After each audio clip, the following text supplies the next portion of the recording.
Alors bonjour à toutes et à tous et bienvenue à notre nouvelle table ronde dédiée à l'assurance santé-prévoyance. Alors cette table ronde sera l'occasion de discuter des défis et des opportunités découlant de la digitalisation croissante de l'assurance et plus particulièrement en ce qui nous concerne l'assurance santé-prévoyance.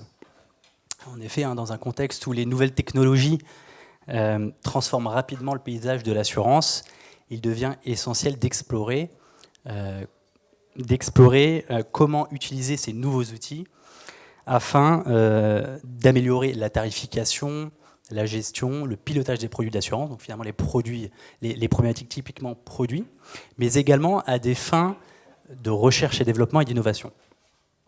Mais avant de rentrer dans le vif du sujet, je tenais tout d'abord à remercier chaleureusement nos 4 intervenants qui ont accepté de se prêter à l'exercice de la table ronde ce soir. Donc parmi eux, Maxime Frossard. Bonjour Maxime. Bonjour. Alors, vous êtes ingénieur des mines et actuaire, membre de l'Institut des actuaires, et vous êtes depuis maintenant 8 ans directeur technique santé, prévoyance et dommages au sein de Swiss Life France. Et vous allez aujourd'hui vous focaliser sur l'apport des données et nouvelles technologies sur la maîtrise des risques. Nous avons le plaisir également d'avoir parmi nous Anne-Charlotte de Régnac. Bonjour Anne-Charlotte. Bonjour. Alors Anne-Charlotte, vous êtes diplômée d'un MBA du Centre des hautes études d'assurance de l'Université Paris-Dauphine. Et tout comme Maxime, vous êtes actuaire, membre de l'Institut des actuaires.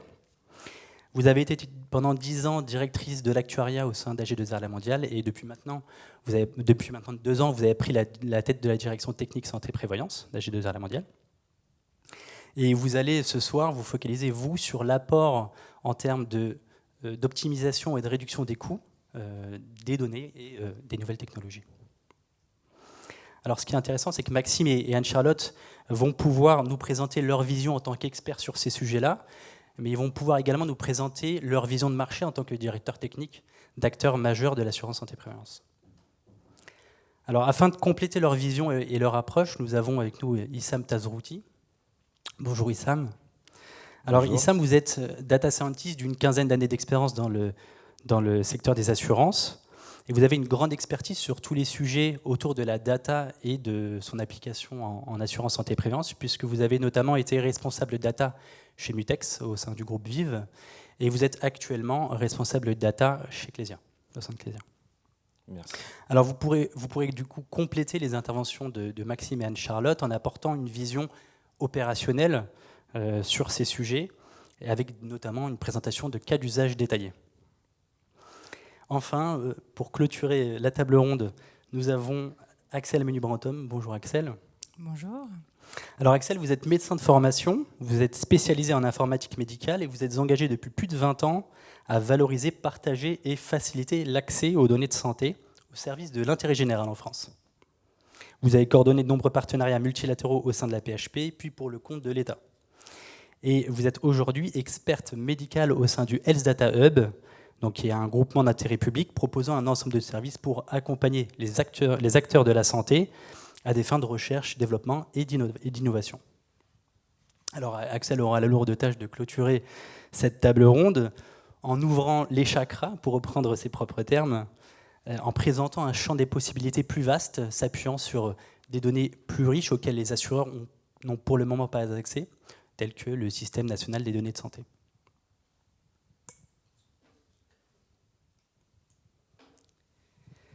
Alors rapidement, quelques éléments de format. Donc, la table ronde durera environ 1h30. Chaque intervenant répondra à une ou plusieurs problématiques pendant environ 10 à 15 minutes. À la fin de chaque intervention, 5 minutes seront dédiées à des échanges de questions-réponses entre intervenants et avec le public. Alors pour ceux et celles qui n'ont pas le temps de poser leurs questions pendant ces 5 minutes, pas de panique. En fin de présentation, en fonction de la durée de la table ronde, donc le dernier créneau sera dédié à un nouvel échange de questions-réponses avec le public. Donc je vous invite à noter vos questions si vous n'avez pas eu le temps de les poser. J'invite également les intervenants à poser un maximum de questions et à rebondir sur les interventions, sur les différentes interventions, pour faire vivre et animer un maximum ce débat.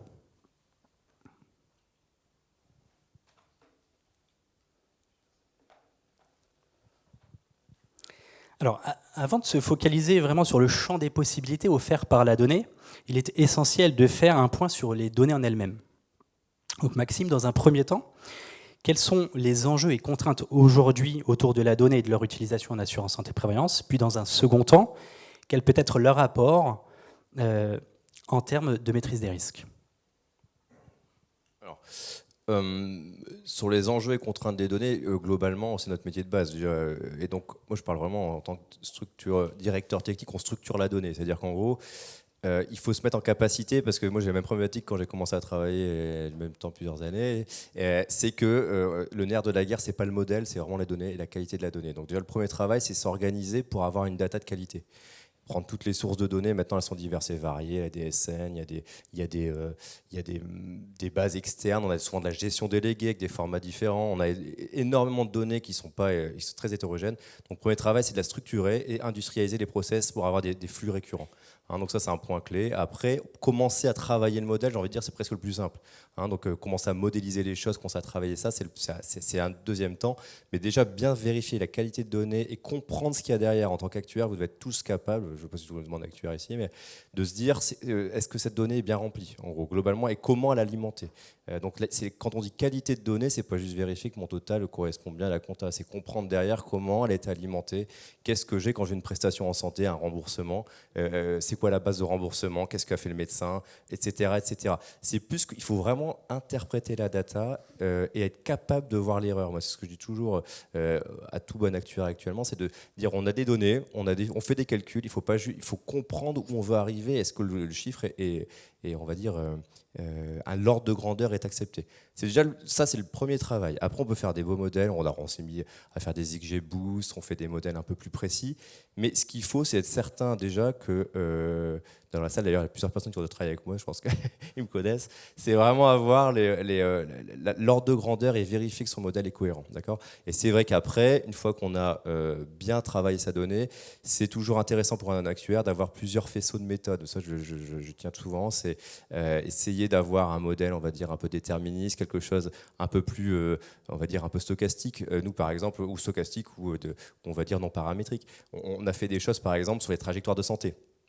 On a fait des modèles plutôt XGBoost où on travaillait vraiment pour déterminer par profil de population la consommation qu'ils allaient avoir dans les 12 prochains mois. Parce que ça, c'est le nerf de la guerre en santé. C'est-à-dire qu'il faut qu'on estime la sinistralité à 12 mois avec des changements réglementaires, des changements de portefeuille, etc. etc.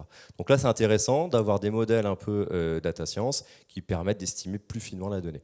Mais avec ça, on a toujours un autre modèle qui va être beaucoup plus déterministe, plus classique, pour pouvoir anticiper maîtrise du S sur P, des fréquences coûts moyens, enfin, la base du métier de l'actuaire. Mais au moins, on confronte différentes méthodes et on affine. Ça, c'est vraiment le point clé.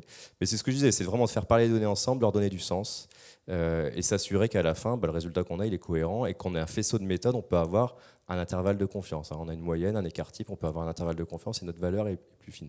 Donc voilà, ça c'est, moi, ce que je résumerais en gros, l'utilisation d'assurance santé prévoyance, voilà, c'est le nerf de la guerre, c'est ça, de comprendre ce qu'on a comme données et de leur donner du sens.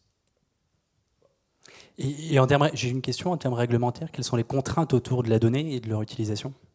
Après, ça c'est un point clair et essentiel, c'est-à-dire qu'il y a le RGPD qui entoure l'assurance, mais il ne faut pas commencer à avoir peur de tout. Moi j'entends des actuaires qui nous disent ouais, mais attention, c'est des données de santé, on n'a pas le droit. Non, non, c'est à vous actuaires d'avoir aussi une culture et un vernis, on va dire juridique. Comprendre le RGPD, comprendre plus globalement ce que je peux faire avec les données, ce que je ne peux pas faire avec les données, les durées de stockage, est-ce que j'ai le droit de profiler ou pas. En gros, quand on dit utiliser des données de santé, on peut les utiliser dès lors qu'il n'y a pas une décision automatique qui est faite. Par exemple, je vais faire des analyses sur les données et je vais décider, par exemple, de faire de la prévention automatique. Ça, on ne peut pas. Par contre, si vous mettez un gestionnaire entre deux qui va commencer à analyser, vous pouvez. Et après, pour vérifier ça, l'aspect RGPD, c'est recueillir le consentement. Donc, pareil, c'est quand vous montez un produit, bien vérifier que vous avez le consentement. Est-ce que oui, je peux utiliser des données dans le cadre de l'exécution du contrat? Et plus largement, à chaque fois que j'ai un échange avec des données médicales, on demande bien le consentement. Après, vous, derrière, en tant qu'actuaire, vous pouvez travailler la data, même des données sensibles qui sont les données de santé. Voilà. Donc c'est ça, le RGPD, pour moi, c'est le point clé. Mais il n'y a pas que ça. Ça va être toutes les problématiques NIR depuis toujours. Ça, c'est l'utilisation du NIR. Il y a plein de choses qu'il faut avoir en tête. Et je pense que c'est important que les actuaires aient une vraie patine juridique. Ça, c'est essentiel dans notre métier. Pour rebondir sur ce que disait Maxime et on partageait en préparation de la table ronde, Alors, je pense qu'il y a des jeunes actuaires sortis d'école, en tout cas, vu de tête comme ça, certainement. Donc, on se demandait justement si, dans les études d'actuariat aujourd'hui, dans les cycles, on prévoyait un cours sur la partie RGPD. En tout cas, ceux qui sont représentants au niveau de l'UIA, je pense que ça serait intéressant qu'il y ait des cours autour de ce qu'on peut faire, pas faire, si ce n'est pas le cas à présent. Donc ça, c'était un des messages qu'on voulait faire passer. Et puis, dans le deuxième message qui me paraît clé sur ce qu'a dit Maxime, c'est que souvent, quelqu'un qui est jeune diplômé, qui arrive dans nos équipes, il va prendre la data sans avoir compris son cheminement. Il y a le process de la création de la valeur, mais il y a bien le cheminement de la data et le système de gestion, comment le système de gestion a créé cette donnée, éventuellement la déformer pour arriver jusqu'à un environnement de données utilisé par les techniciens, qu'ils soient actuaires, statisticiens ou autres. Et ça, c'est vraiment clé dans les parcours d'intégration des jeunes collaborateurs dans n'importe quel, quand ils rentrent dans une nouvelle entreprise, que ce soit bien prévu dans son parcours d'intégration et de formation dans cette entreprise, qu'il ait une présentation de comment cette data elle est créée avant de l'utiliser, parce que sinon on fait des erreurs qui sont souvent assez grossières. Voilà. Donc c'est des poncifs, mais c'est bien de le rappeler de temps en temps. Rien à dire de plus. Enfin, moi, je pense qu'effectivement, une très bonne remarque, c'est que l'actuaire doit faire aussi ce qu'on appelle les immersions, c'est-à-dire aller voir comment on vend un contrat, comment je souscris des contrats sur mesure, standard, un contrat individuel, voir en gestion prestation comment ça marche, c'est le point clé. Parce que c'est comme ça que vous vous différencierez après pour pouvoir mieux gérer, mieux comprendre et donner du sens à vos chiffres, et montrer que votre métier, il est concret derrière. Donc ça, je pense qu'effectivement, c'est un point essentiel si on veut avoir un actuaire qui soit pertinent et concret. Voilà. Donc s'intéresser derrière ce qui se passe quand je prends telle ou telle décision, tel ou tel chiffre. D'accord. Et merci. J'avais une question sur... vous avez parlé de faisceau de méthode, finalement, du coup, pour arriver à une espèce d'intervalle de confiance. Est-ce que aussi les données aujourd'hui permettent d'avoir des analyses plus fines, typiquement sur l'absentéisme, qui est un enjeu en prévoyance, pareil sur une vision pathologique pour tout ce qui est calcul de provision. Est-ce que aujourd'hui la qualité des données permet d'avoir cette approche un peu plus fine du risque Alors, premier point sur l'aspect absentéisme, oui, c'est ce que je disais, maintenant il y a des sources de données assez diverses et variées. Vous avez les iris maintenant qui sont connus, vous avez la DSN qui est vraiment quelque chose de très pointu, qui évolue encore beaucoup, mais qui est essentiel à maîtriser. Ça, je pense que c'est un point clé pour tous les assureurs à l'heure actuelle, parce que vous pouvez vraiment faire des aspects connaissants. Avant, on ne connaissait pas en sur-mesure nos assurés. Maintenant, on peut vraiment peser le risque. On peut voir le turnover. On peut anticiper. Par exemple, vous avez un contrat santé, vous voulez anticiper la sinistralité d'un contrat prév. Vous avez les arrêts de travail, donc vous voulez anticiper. Vous avez plein d'analyses à faire là-dessus. Et donc, oui, il y a beaucoup plus de données et il faut pouvoir les faire matcher ensemble. Et ça, c'est un gros travail. Et je reviens à ce que je disais tout à l'heure, c'est la cohérence des données entre elles et le nettoyage des données. C'est le plus important. Après, sur tout ce qui est effectivement, nous, on essaie beaucoup de travailler l'aspect santé médicale, mais c'est des choses qui prennent du temps. C'est-à-dire qu'il faut penser, et c'est là, par exemple, moi chez Swiss Life en 2014, j'avais mis en place les codes pathologie, c'est-à-dire que sur chaque arrêt de travail, on va typer le type d'arrêt de travail. Et maintenant, peut-être 5-10 ans plus tard, on arrive à avoir les fruits, c'est-à-dire qu'on a une base de données énorme avec tous les arrêts de travail par type de pathologie, et on peut... Alors, on pourrait faire du provisionnement par pathologie. D'ailleurs, c'était un de mon sujet de mémoire en actuariat. Et ça permet de montrer qu'il y a des grosses différences entre un arrêt psy ou un arrêt, par exemple, un arrêt dorso-lombaire. Vous n'avez pas du tout les mêmes probabilités de passage en aval, les mêmes durées de provisionnement. Mais ça s'anticipe, c'est pareil. Si vous n'avez pas alimenté en gestion et vous ne demandez pas au gestionnaire ou au vendeur, au souscripteur, ce que vous voulez, d'alimenter les datas, vous n'aurez jamais cette info. Il ne faut pas prendre tout ce qui est tout cru en data qui vous arrive, c'est dire là il me manque un truc, comment je peux on va dire, enrichir cette information, mes infos, en demandant en gestion ou d'autres bases de données pour pouvoir les faire parler. Voilà, ça c'est le point clé. Et c'est comme ça qu'on arrive après à faire effectivement du provisionnement différencié, par typologie de pathologie, etc., etc. Mais c'est ça, il faut vraiment penser, la donnée, c'est pas je reçois juste, c'est que je peux la faire évoluer, je peux demander à l'enrichir, sans que ça soit trop contraignant. Donc ça, c'est quand on pense le produit, quand on pense la chaîne de gestion, il faut qu'on soit partie prenante pour faire évoluer. Il ne faut pas hésiter. Voilà. Ouais, sur la chaîne de gestion, en prévoyance, on ne recueille pas souvent la pathologie. D'ailleurs, alors quand on est en prévoyance individuelle, et peut-être que chez Swiss Life, parce qu'il y a l'acceptation du sinistre qui permet d'avoir la pathologie, ce qui est rarement le cas en prévoyance collective, on n'a pas la pathologie. Donc c'est sans doute un peu différent suivant les portefeuilles. Côté AG2R La Mondiale, par exemple, sur la dépendance, on a systématiquement la pathologie parce qu'on a cette notion de reconnaissance et d'acceptation du sinistre. Donc c'est clé dans le process de gestion. Et puis en dépendance, il n'y a pas de table de provisionnement comme on peut avoir en arrêt de travail avec les tables du BCAC. Donc on est forcément dans de la construction de loi d'expérience. Donc c'est clé d'avoir la pathologie. Et effectivement, quand vous êtes dépendant pour des sujets de cancer, vous pouvez être dépendant, même en dépendance totale, pour des sujets de cancer ou pour des Alzheimer. Et vous doutez bien intuitivement que la longévité en dépendance n'a rien à voir suivant votre pathologie. Donc, ce n'est pas forcément quelque chose... nous, c'est quelque chose qu'on n'a pas des tables d'expérience qu'on a construites par pathologie. En revanche, c'est quelque chose qu'on suit. Notre mix pathologie, c'est quelque chose qu'on suit parce que ça nous permet de nous dire que nos tables d'expérience qui ont été construites avec un certain mix pathologie sont toujours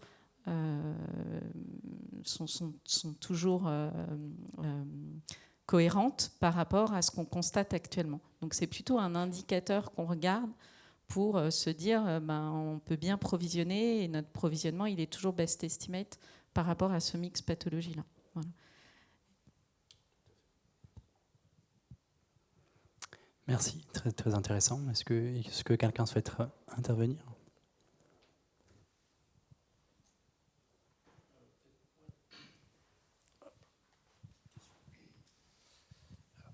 Merci pour vos échanges. J'ai une petite question, notamment en assurance collective. On dit souvent que les assureurs collectifs sont les parents pauvres de la donnée, parce que le marché est très souvent porté par des gestionnaires.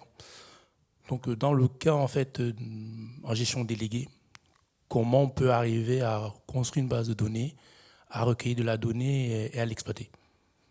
Alors, alors ça c'est un vaste sujet et je trouve que ça a beaucoup évolué grâce à la DSN. Maintenant on est capable quand même d'avoir des informations assez fines.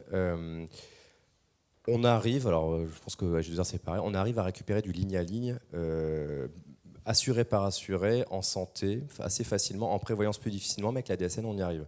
Et donc ce qu'on fait, par exemple en sur-mesure, c'est qu'on sait faire des pesées à partir de ce qu'ils nous donnent pour revérifier que notre âge actuariel qu'on avait tarifé, on arrive bien à le suivre après avec la DSN principalement et les flux qu'on nous envoie régulièrement. Alors nous on l'avait fait sous couvert de la loi Eckert, comme quoi c'est important de connaître un peu la loi, parce que la loi Eckert vous impose de connaître vos assurés maintenant. Enfin, ça c'est un point, il y a quelques années, Allianz s'est quand même pris 50 millions d'amendes parce qu'ils n'avaient pas cette info. Et je pense que c'est essentiel de mettre en avant au gestionnaire délégué, de lui dire c'est une obligation réglementaire, je dois avoir la connaissance, donc tu te débrouilles et tu me les envoies. Donc il faut vraiment une relation de force. Ce que je disais, les données, en tant qu'actuaire, vous êtes les acteurs pour mettre la pression sur la distribution, sur les gestionnaires pour avoir la donnée. Il faut que vous compreniez ce qui vous manque et jouer avec le réglementaire, jouer avec un peu l'aspect technique pour pouvoir piloter. Parce que c'est vrai que si vous avez des business qui sont en forte croissance, la clé de la réussite, c'est d'avoir de la data régulière et fine. Et si vous n'avez pas ça, vous allez dans le mur tout de suite. Donc c'est essentiel, mais ça c'est vraiment important. Vous le savez tous, je suppose pour ceux qui ont un petit peu d'expérience, c'est que la data régulière et fine permet de piloter, d'anticiper. Sinon on ne matche pas. Donc moi c'est toujours condition à un business, c'est que j'ai du détail et que on a toujours l'information, on va dire qu'on arrive à recouper soit avec la DSN, soit avec autre chose. Et en collectif, on y arrive. On a réussi du moins. Pas toujours simple, ça dépend des gestionnaires, mais on y arrive. Il faut le mettre en condition sine qua non de travailler avec ce délégataire et puis de mettre en avant l'aspect réglementaire. Voilà. Je ne sais pas pour toi. Bon, nous, on doit mettre moins de pression, je ne sais pas. Non, on a en portefeuille sur mesure, en collectif, on a, je pense, suivant les risques, on a jusqu'à 80% de notre portefeuille qui est en gestion déléguée, en chiffre d'affaires. Donc, c'est portefeuille sur mesure entreprise AG2RP, c'est plus d'1 milliard, 1,5 milliard de chiffre d'affaires. Donc, voilà, c'est un très, très gros sujet. Moi, oui, il faut mettre la pression. Oui, il y a des conventions. Il faut que les conventions elles soient appliquées. Il faut demander tout ça. Il faut donc ça, c'est sûr. Plus les assureurs le font, parce qu'on retrouve toujours les mêmes gestionnaires. Plus finalement après, c'est facile parce que Swiss Life le demande, AXA le demande, MH le demande, Generali le demande, Allianz le demande, pour citer les grands de la place sur le marché des collectifs. Moi, je pense qu'il y a aussi quand même, moi je suis assez frustrée que la CPR ne se mette pas sur ce sujet-là, parce que malgré tout, dans le sujet de la connaissance des engagements, de ne pas imposer à ce que les gestionnaires délégués soient tous dans les normes PRDG et transmettent toutes les informations via ce même format, et que les gestionnaires délégués ne relèvent pas en fait. Aujourd'hui, le sujet, c'est que les courtiers et les gestionnaires délégués, donc je ne sais pas s'il y en a dans la salle, hein, mais ne relèvent pas de cette autorité de contrôle. Voilà. Et donc, personne ne leur impose, alors que on nous demande, nous, de maîtriser nos engagements. On a même de temps en temps une autorité de contrôle. Moi, j'ai eu des échanges en leur disant vous devez provisionner le sinistre dès lors que l'arrêt de travail n'est même pas connu chez vous, n'est même pas indemnisé encore chez vous, mais dès lors que la personne est en arrêt de travail dans l'entreprise. Donc bon, c'est quand même c'était un jeune contrôleur, je pense qu'il ne connaissait pas la façon dont ça se passait. Mais donc vous voyez bien qu'il y a un angle mort de la part de l'autorité de contrôle, je pense, sur ce sujet-là, qui exige certaines choses de la part des assureurs et qui ne leur donne pas les moyens vis-à-vis des gestionnaires délégués de bien maîtriser leur engagement. Voilà. On a beaucoup de choses en santé. C'est vrai qu'en PREF, c'est plus compliqué, mais je dis là où on travaille la DSN, ça permet d'avoir des choses. Mais on arrive à récupérer, nous, grâce à Eckert. Mais je suis d'accord, hein, c'est quand même, c'est pas encore. Moi, j'aurais dit 70-80% du portefeuille, on a l'info, mais il reste encore des angles morts et pas de manière régulière. Donc c'est un peu le problème du sur-mesure. Hein. Ça, j'avoue que c'est moins vrai sur d'autres business. Et Anne-Charlotte, vous parliez de la norme PRDG. C'est quoi en ordre de grandeur le taux d'adhésion, on va dire, à cette norme-là? Est-ce que ça concerne les plus gros, est-ce que les plus gros gestionnaires adhèrent à cette norme-là? Est-ce qu'il y a un effet comme ça de marché, ou finalement ça se fait de manière progressive? On est encore loin de l'objectif? C'était pas prévu cette question, je n'ai pas mes antisèches. Non, mais d'abord, dans les normes, elles ne sont pas toutes déployées de la même façon, c'est-à-dire que même si on les a sur certaines normes et pas sur d'autres, après, il faut que l'assureur aussi ait déployé de son côté la capacité à les recevoir, ces normes, à les intégrer dans notre système d'information. Ce qui est de temps en temps complexe aussi dans les systèmes d'information des assureurs, c'est qu'il a pensé l'intégration de la data de la gestion déléguée uniquement pour des fins de comptabilisation. Et donc il peut y avoir un appauvrissement du flux entre ce qu'il reçoit et ce qu'il met à disposition dans son système d'information. Donc il y a aussi tous ces sujets d'architecture. Voilà. Mais oui, les grands sont quand même déploient quand même ces normes. Alors c'est vrai, mais c'est qu'on n'a que les normes ACS et DCS, et que les sinistres en gros. Et sur la partie connaissance de des assurés, des garanties, on n'a pas grand-chose. Et c'est un peu le manque. Mais oui, je suis d'accord avec toi, il faut qu'on se mette, c'est ce que je disais tout à l'heure, il faut vraiment se mettre en capacité de recevoir des flux, construire des data marts, construire des data, que ça soit à peu près cadré comptablement. Donc c'est tout un travail. Hein, après, on peut travailler la donnée, mais le premier tranchant, c'est recevoir la data, et c'est le plus dur. Et je suis d'accord que ça commence à se structurer, mais c'est pas encore. C'est plutôt bien en cynisme, moins sur la connaissance des assurés. Ouais. Merci. Oui. Ah, il y a deux questions. Elle avait levé la main en premier. Merci. Merci beaucoup pour cette présentation. Je vais poser une question, mais peut-être elle est un peu en décalage par rapport à ce qui vient de se dire, mais voilà, je vais la poser quand même. Vous en êtes où pour est-ce que vous avez commencé à déployer ou à utiliser des données non structurées soit pour des besoins pour la souscription ou pour anticiper les résiliations? Je pense à des données comme les commentaires des gestionnaires ou autres. Je ne sais pas où vous en êtes côté direction actuariale. Alors nous, on a fait, on essaye. l'exemple le plus, on avait fait une étude, on avait travaillé beaucoup plus, c'était sur l'aspect quand on a un appel téléphonique, on a une qualification, c'est-à-dire que quand il y a un appel, le gestionnaire au téléphone répond en disant est-ce que l'appel s'est bien passé, c'était quoi la thématique, tarif, problème de remboursement, etc. Positif ou négatif à la fin. Et en fait, ce scoring-là, on l'a récupéré et on a regardé à peu près la probabilité de résil après. D'accord, donc en gros, on voyait bien quand il y a eu 2 appels, par exemple, qui s'est fini négativement sur le tarif, bah là, il y avait une probabilité de résil. Donc c'est là où on a mis des alertings en place pour nos apporteurs, nos agents généraux, pour qu'ils puissent intervenir. Le problème, c'est que c'est pas toujours bien fait. On revient toujours au même problème, c'est qu'il faut suivre ça régulièrement, relancer. Mais c'était de la donnée non structurée qui donne des super bons résultats, par contre, parce que là, on sait très bien que la personne qui appelle 2 fois, vous arrivez tout de suite à voir qu'il y a un problème. Après, sur le pilotage technique. Non, j'ai pas de. C'est plus compliqué, je pense. Après, non, on utilise nous des données externes, par exemple société.com ou des choses comme ça qui permettent un peu d'avoir les effectifs, d'avoir des stats sur le chiffre d'affaires, sur des données un peu. Il y a quelque chose qui est quand même très corrélé en santé prévoyance, c'est quand la boîte va bien, globalement, il y a moins d'arrêts de travail, souvent. Et moins de consommation santé, bizarrement. Et quand la boîte va mal, vous avez beaucoup plus d'arrêts de travail, beaucoup plus de soins, et les sinistralité est mauvaise. Donc quand vous avez des données de gestion, je sais pas, le BE, la croissance, etc., bah, vous voyez bien que c'est très corrélé. Donc c'est important de croiser ça. On l'avait déjà fait aussi, ça, par exemple. Donc voilà, c'est des points, mais non structurés autre que ça, compliqué. Ouais. Compliqué, c'est vraiment faire parler des données qui ne sont pas forcément matchables avec les nôtres. C'est ça qui est plutôt difficile. En dommage, on le fait plus.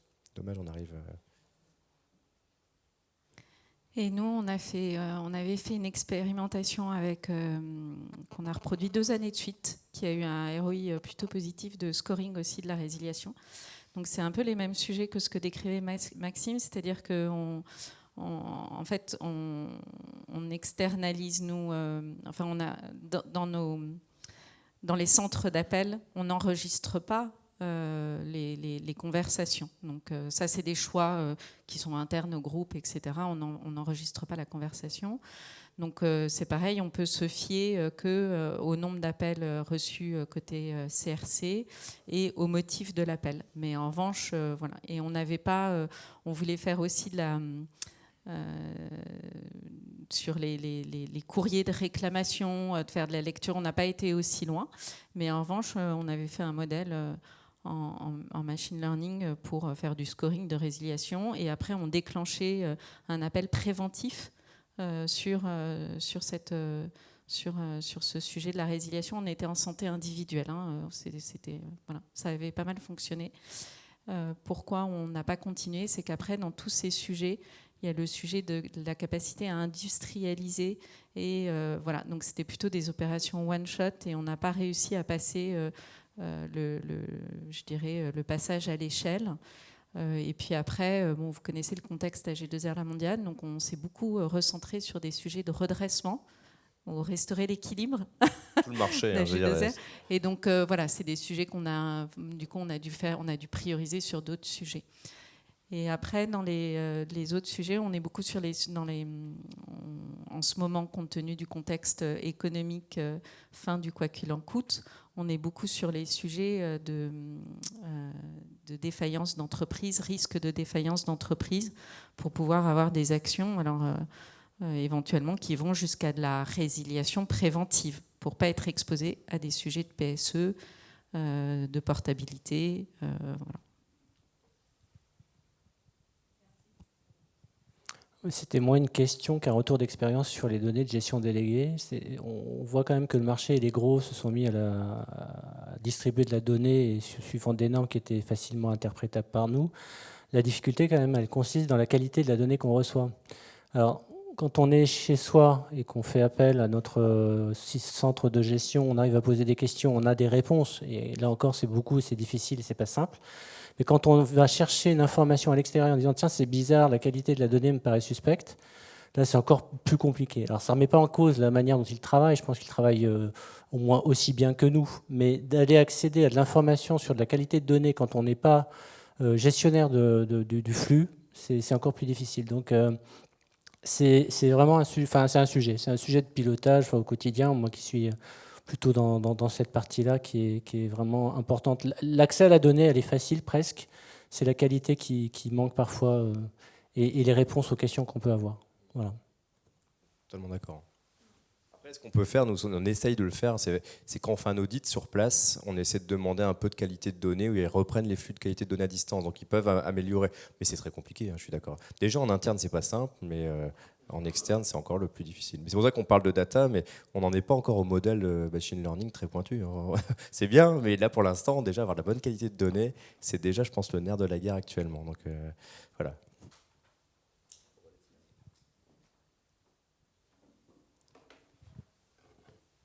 Alors, Maxime a parlé de l'analyse de l'absentéisme. On comprend que c'est un enjeu quand on parle de maîtrise des risques en prévoyance.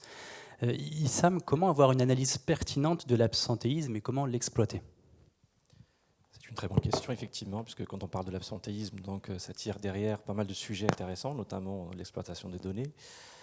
Je vais aborder l'absentéisme, mais je vais d'abord aborder effectivement l'angle de la data, mais via plusieurs approches. Ça veut dire que l'absentéisme, quand on l'aborde, aujourd'hui, on a une richesse de données que reçoivent aujourd'hui les compagnies d'assurance. On parle effectivement des déclarations sociales nominatives, mais pas que, puisqu'on a aussi les données open data à disposition. Quand on parle, par exemple, de l'absentéisme, on va parler d'approche individuelle. Donc l'approche individuelle, elle va se concentrer en fait sur les informations et les caractéristiques des individus. Donc ça, c'est quelque chose qu'on va retrouver dans la DSN, tel que l'adresse. Alors, on ne va pas exploiter l'adresse exactement, donc on va remonter au département pour des raisons RGPD. Mais on a le genre, on a par exemple la date de naissance.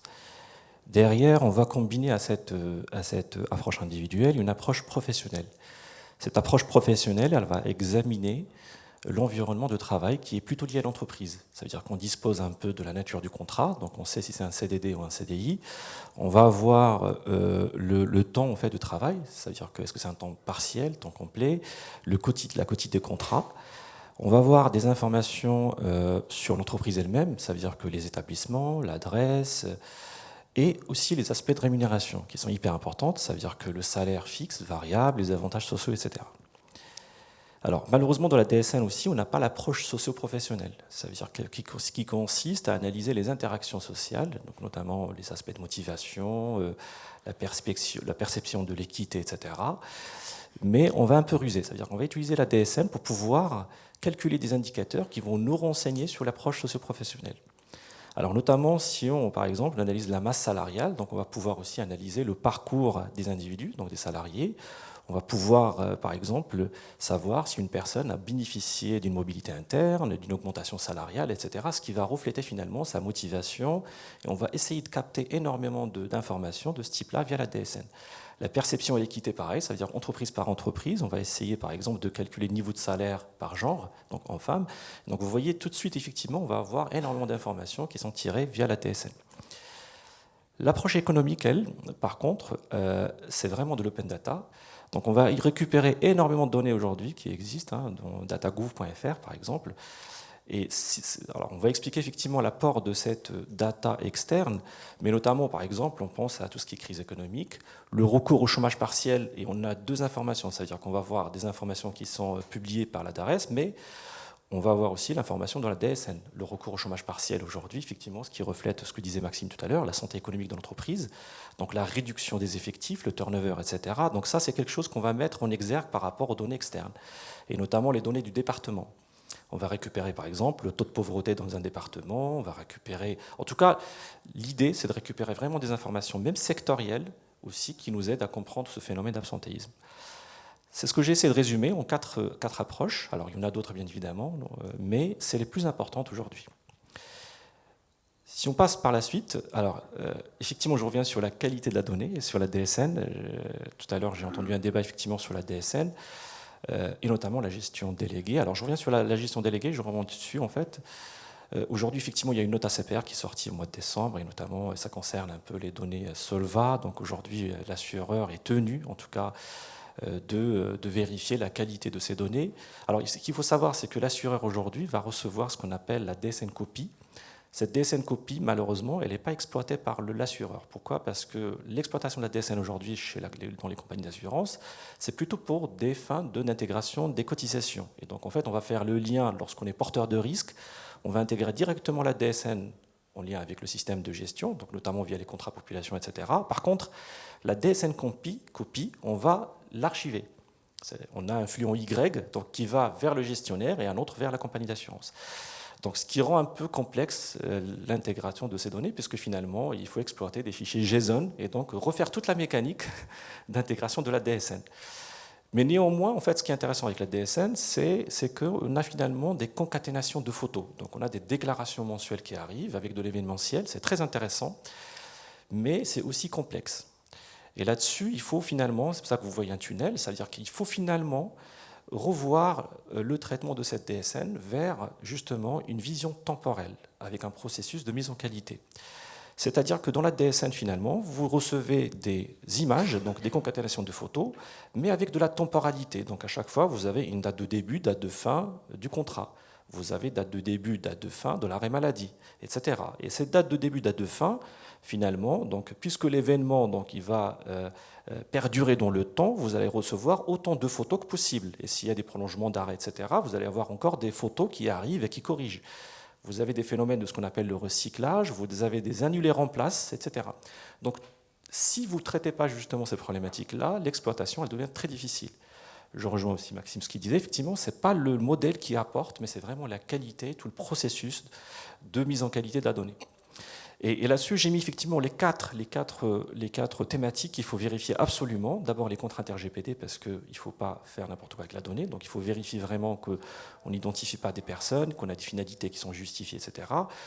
Le contrôle qualité et correction, on le fait aussi par exemple pour les données gestion déléguées. Ça veut dire que quand on exploite ces flux copies, on essaye maintenant, alors, parce que justement c'est imposé par la CPR pour justement la mise en qualité des données S2, c'est de faire des plans de remédiation à partir des données DSN. Donc la donnée DSN devient la première source importante de correction des données de gestion déléguée. Et les données aussi de DSN vont permettre aussi d'améliorer les référentiels internes des systèmes de gestion des assureurs, donc notamment les référentiels personnes morales, personnes physiques, etc. Il faut passer par des phases aussi de ce qu'on appelle la standardisation des données, ça veut dire que basculer de vision comptable vers une vision survenance. Et en même temps, valider les données. Donc valider les données, ça veut dire quoi? Ça veut dire que puisque l'entreprise va déclarer énormément de photos, forcément des fois il y a des erreurs. Pour un salarié, on va à un moment donné retrouver par exemple qu'il a une mauvaise date de naissance, mais par contre si on fait un vote majoritaire sur le nombre de photos, finalement on va comprendre que 99,999% on a la bonne date.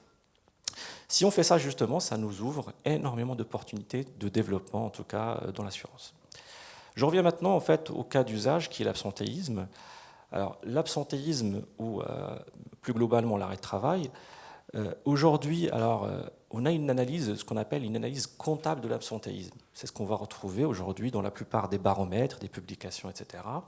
Qu'est-ce que c'est que cette analyse comptable de l'absentéisme? C'est une analyse qui va se référer à une période précise de données en fait, souvent c'est l'année civile, et derrière on va faire des calculs, des formelles mathématiques, le calcul d'absentéisme c'est le taux ou le ratio entre le nombre de jours d'absence ou le nombre d'heures d'absence et le nombre de jours ou d'heures travaillées, et donc c'est hyper important, ça permet de quantifier le phénomène sur une période donnée. En revanche, c'est pas suffisant. C'est pas suffisant parce qu'une fois qu'on a effectivement calculé le taux d'absentéisme, ce qui revient souvent par les clients, c'est de dire finalement, mais qu'est-ce qui a généré cet absentéisme? Quels sont les facteurs explicatifs de l'arrêt de travail? Et c'est pour ça que justement je propose une analyse technique de l'absentéisme. Ça veut dire que basculer d'une vision comptable, on va calculer des indicateurs statistiques du type la durée, mais cette durée finalement, elle va être plafonnée par 365 si vous êtes sur une année civile, vers des modèles probabilistes de la durée. Ça veut dire que la durée, elle va être portée par le modèle de durée, de maintien.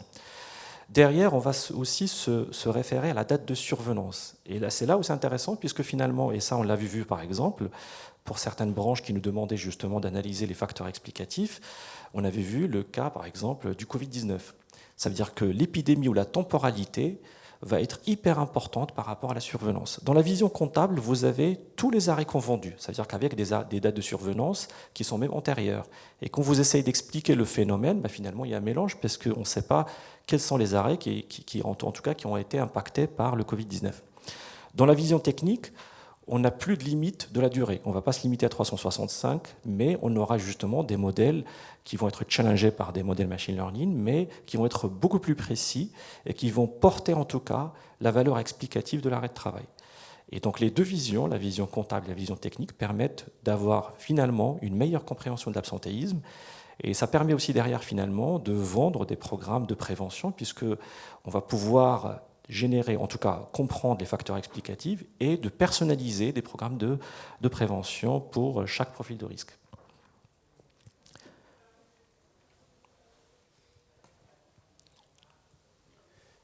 Je te laisse enchaîner du coup sur le second cas d'usage. Oui, toujours aligné par rapport à cette vision technique de l'absentéisme. Donc on parle de la charge ultime. Donc la charge ultime, c'est connu dans le mode d'assurance effectivement. On lien aussi avec le calcul du best estimate et ça rentre même en fait dans le calcul du SCR. Ce qui va être intéressant dans le calcul de l'ultime, c'est que finalement, on va un peu challenger les méthodes classiques. Donc aujourd'hui, on a des méthodes déterministes, telles que Schoenleder, etc. Et on va proposer des méthodes de provisionnement ligne à ligne, avec notamment des méthodes de data science. Et ce qui va être intéressant, c'est que d'abord, les contraintes ou les problématiques des provisions pour sinistres inconnus. Puisqu'on dispose de DSN avec des photos mensuelles, on a même de l'événementiel, ça veut dire qu'à 5 jours ouvrés, on reçoit la notification d'un arrêt de travail. Et donc ça, c'est hyper important. Donc ça nous permet d'avoir une vision très claire en fait, sur les tardifs. En même temps, on dispose de l'arrêt de travail prescrit par le médecin. C'est-à-dire qu'on a une date de début de l'arrêt, on a une date prévisionnelle qui est renseignée automatiquement, mais après, on va avoir aussi la date réelle de reprise qui n'est pas renseignée bien évidemment tant que la personne est en arrêt de travail. Donc la troncature à droite, elle va être en tout cas analysée et challengée par cette vision de l'arrêt qui est prescrit. Et on va pouvoir arriver avec des modèles, par exemple, si je cite les random forest ou les méthodes plus généralement qui se basent sur les arbres de décision cartes, du XGBoost aussi c'est possible, des méthodes de régression simple aussi, du ElasticNet, etc. Ça permet effectivement d'avoir une meilleure vision, en tout cas pour pouvoir analyser cette durée, et de la challenger par rapport à aujourd'hui des modèles usuels de maintien de durée. Donc souvent aujourd'hui on utilise alors les tables de BCAC qui se basent sur les méthodes non paramétriques de Kaplan-Meier, etc. Donc ça, c'est vraiment l'apport de la DSN pour pouvoir calculer de l'ultime. Alors la prédiction des durées d'arrêt d'incapacité, c'est hyper important parce que c'est là effectivement où ça va être intéressant pour un assureur, puisqu'aujourd'hui, quand on observe la DSN, on est sur des arrêts même qui ne dépassent pas la franchise. Donc on va pouvoir aussi prédire l'impact sur le contrat prévoyance. Ça veut dire que prédire si un arrêt... Alors des fois on le sait parce qu'on a la durée de l'arrêt, donc on sait que ça va dépasser la franchise, mais des fois on a les micros arrêts, et vu le profil et l'antécédent du salarié, on va pouvoir justement prédire que cet arrêt va dépasser la franchise. Il y avait un sujet aussi effectivement sur les pathologies, donc ça c'est hyper intéressant, ça veut dire qu'au moment des provisionnements, si on dispose de cette information, alors dans la prévoyance collective effectivement on ne l'a pas, exactement, on l'a pas toujours. Ce qu'on peut faire aussi, c'est des données d'enquête, si jamais effectivement on a les moyens pour pouvoir remonter ces informations-là. Bien évidemment, il faut agréger la pathologie pour retrouver quelque chose de significatif. On parle de psy, exactement, les cancers, etc. Et derrière, on pourra faire des provisionnements pathologiques. Donc ça, c'est vraiment très intéressant. Je citais tout à l'heure effectivement la prévention, donc on lien toujours avec la charge ultime, parce que la charge ultime, donc on avait cité la BE, on avait cité les CR, etc., mais on pourrait aussi imaginer un usage pour les comptes clients. C'est-à-dire que la charge ultime, ils peuvent alimenter le compte client pour avoir justement une meilleure estimation du ratio sinistre sur prime, et notamment sur les 2 dernières années de survenance, ce qui permet aux commerciaux finalement de mieux négocier les redressements, les majorations tarifaires, etc. Ce n'est plus aussi un sujet si le commercial dispose d'une liste d'encours issue de la DSN. Donc du coup, ça réduit déjà le débat avec le client, etc. pour les assureurs. Donc voilà en fait un peu effectivement ce qu'on peut faire avec la DSN, avec la data et les cas d'usage en prévoyance collective. Alors, est-ce que... Oui, moi j'ai un petit joke sur les comptes clients, parce que je ne sais pas les commerciaux dans vos entreprises, mais chez nous, les commerciaux, ils challengent de temps en temps la liste des encours avec le DRH. Donc, ça, c'est classique. Et donc, c'est assez classique dans nos marchés. Et donc, on voit bien que, vu du commercial, il a encore du mal à comprendre, même à l'échelle d'un compte client, que le sujet n'est pas de savoir si monsieur un tel est encore en cours ou pas en cours. C'est une vision à un instant T. Et voilà. Donc, d'utiliser l'ADSN en se disant que mais non, mais monsieur, vous avez des arrêts que moi je ne connais pas encore en tant qu'assureur, mais qui vont probablement se consolider post-franchise, et donc j'en tiens compte dans ma charge ultime. bon, ce qu'on fait aujourd'hui avec les IBNR, voilà, et avec des triangles, mais on voit bien qu'il y a quand même toute une pédagogie pour aller après porter ça auprès d'un client, alors qu'aujourd'hui, la dérive a été quand même sur ces dernières années d'aller challenger une liste d'encours à un instant T. Donc, techniquement, c'est intéressant. Pour l'actuaire, c'est passionnant. Mais quand on le remet, je dirais, concrètement dans la discussion qu'on a autour d'un compte client, et même avec des grandes entreprises, on n'est pas encore... voilà, il y a encore de la pédagogie, je pense, et de l'accompagnement si on veut changer aussi et montrer l'intérêt de ça. Juste un mot, parce qu'il y avait plusieurs trucs intéressants. Le point, effectivement, il y a de la DSN pour connaître la fin des arrêts, la censure à droite, mais il y a aussi Prestigy. Prestigy, vous bloguez directement avec l'ODI, mais c'est payant, et donc ça c'est un peu galère. Et c'est gratuit, DSN c'est mieux. Donc ça, mais les deux c'est pas mal à compléter. Et ensuite, il y a un point essentiel, c'est la prévention aussi. La DSN permet de faire de la prévention. Pourquoi ? Parce que en fait, l'idée, c'est ce que tu as fait, c'est de dire, je regarde la sinistralité de l'entreprise par rapport à la DSN, sa fréquence d'arrêt de travail, son taux d'absentéisme, je la compare à la même entreprise du secteur, même région, et on peut faire des rapprochements. Et pour en parler, c'est Malakoff qui est assez costaud là-dessus, qui arrive à mettre des actions en place en disant, attention, vous êtes différent par rapport à la moyenne de l'entreprise de tel secteur, et on va mettre des actions de prévention. Et de ce qu'on sait, et nous on a fait des actions un peu similaires, c'est le seul ROI qu'on ait en prévention. Alors les assureurs, on parle beaucoup de prévention, la DSS aussi, tout le monde, mais c'est vrai qu'en termes de ROI, à l'heure actuelle, sur l'arrêt de travail, c'est le seul moyen qu'on ait de dire je cible l'entreprise, je lui montre qu'il y a un problème, je couple ça avec un sondage.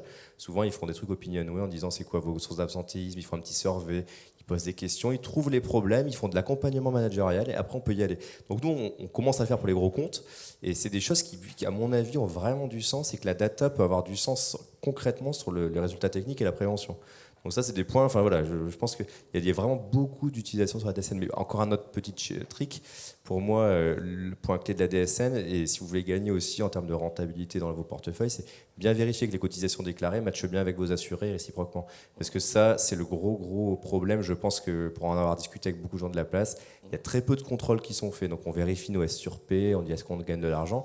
Mais déjà, les voir à la source, si on nous déclare bien ce qui a été déclaré dans la DSN et si c'est bien reversé, rien que faire ce challenge-là, je le conseille à tout le monde. Vous verrez, les écarts sont c'est 1 ou 2, 3%. Donc quand on a plusieurs milliards, ça peut coûter cher. Voilà. Donc mais la DSN, effectivement, est une source majeure pour demain. Ça, je confirme. Non, je suis d'accord. Je complète juste, en fait, sur un sujet aussi, effectivement, de ROI pour les assureurs, c'est les arrêts de travail abusifs. C'est un sujet qui fâche.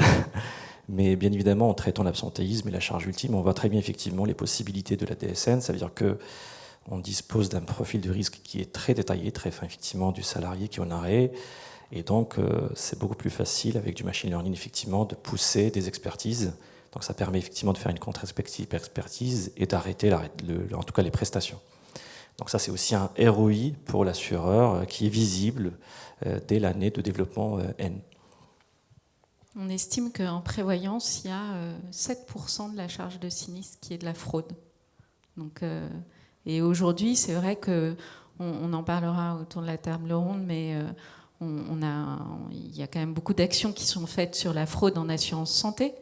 Voilà. Mais la prévoyance, rien n'est fait, et c'est 7%. Hein, c'est l'alpha qui est... Donc, voilà, bon... qui estime. Donc oui, moi je suis convaincue qu'il y a beaucoup de sujets avec l'apport DSN et les nouvelles technologies, parce qu'on est beaucoup sur les sujets fraude en assurance de personnes. Donc c'est tous les sujets aussi de fausses déclarations, tous les documents et de la détection de fraude sur la lecture de faux documents. Mais qu'il y a beaucoup de choses à faire en prévoyance sur la fraude.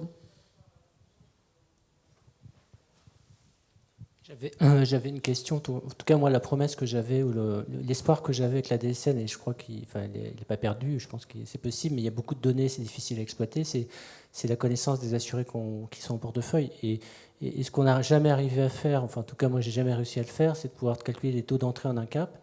Alors qu'aujourd'hui, avec la donnée qui est à notre disposition, alors pour autant qu'on ait un portefeuille suffisamment conséquent pour le faire, mais c'est peut-être la première fois qu'on va pouvoir faire des calculs de taux d'entrée, d'occurrence, sur l'INCAP, ce qui est ce qui est un truc qui était compliqué à faire, qu'il fallait extrapoler, assembler des dizaines de portefeuilles plus ou moins différents. Donc vous en parlerez peut-être après, je ne sais pas, mais en tout cas, un des espoirs moi, que j'avais dans le cadre de l'usage de cette DSN, c'est justement la maîtrise de la population qu'on assure, et donc à l'intérieur des événements que ça contient, des entrées en un cap, etc. Et au-delà des passages dans les garanties qui sont les nôtres, qui contiennent des franchises, c'est vraiment l'entrée en incapacité. Ça, c'est une donnée qu'on n'a jamais eue. Donc la difficulté, c'est de l'exploiter, évidemment. Qualité de données encore, parce qu'on voit bien que ça contient quand même encore des choses à améliorer, évidemment.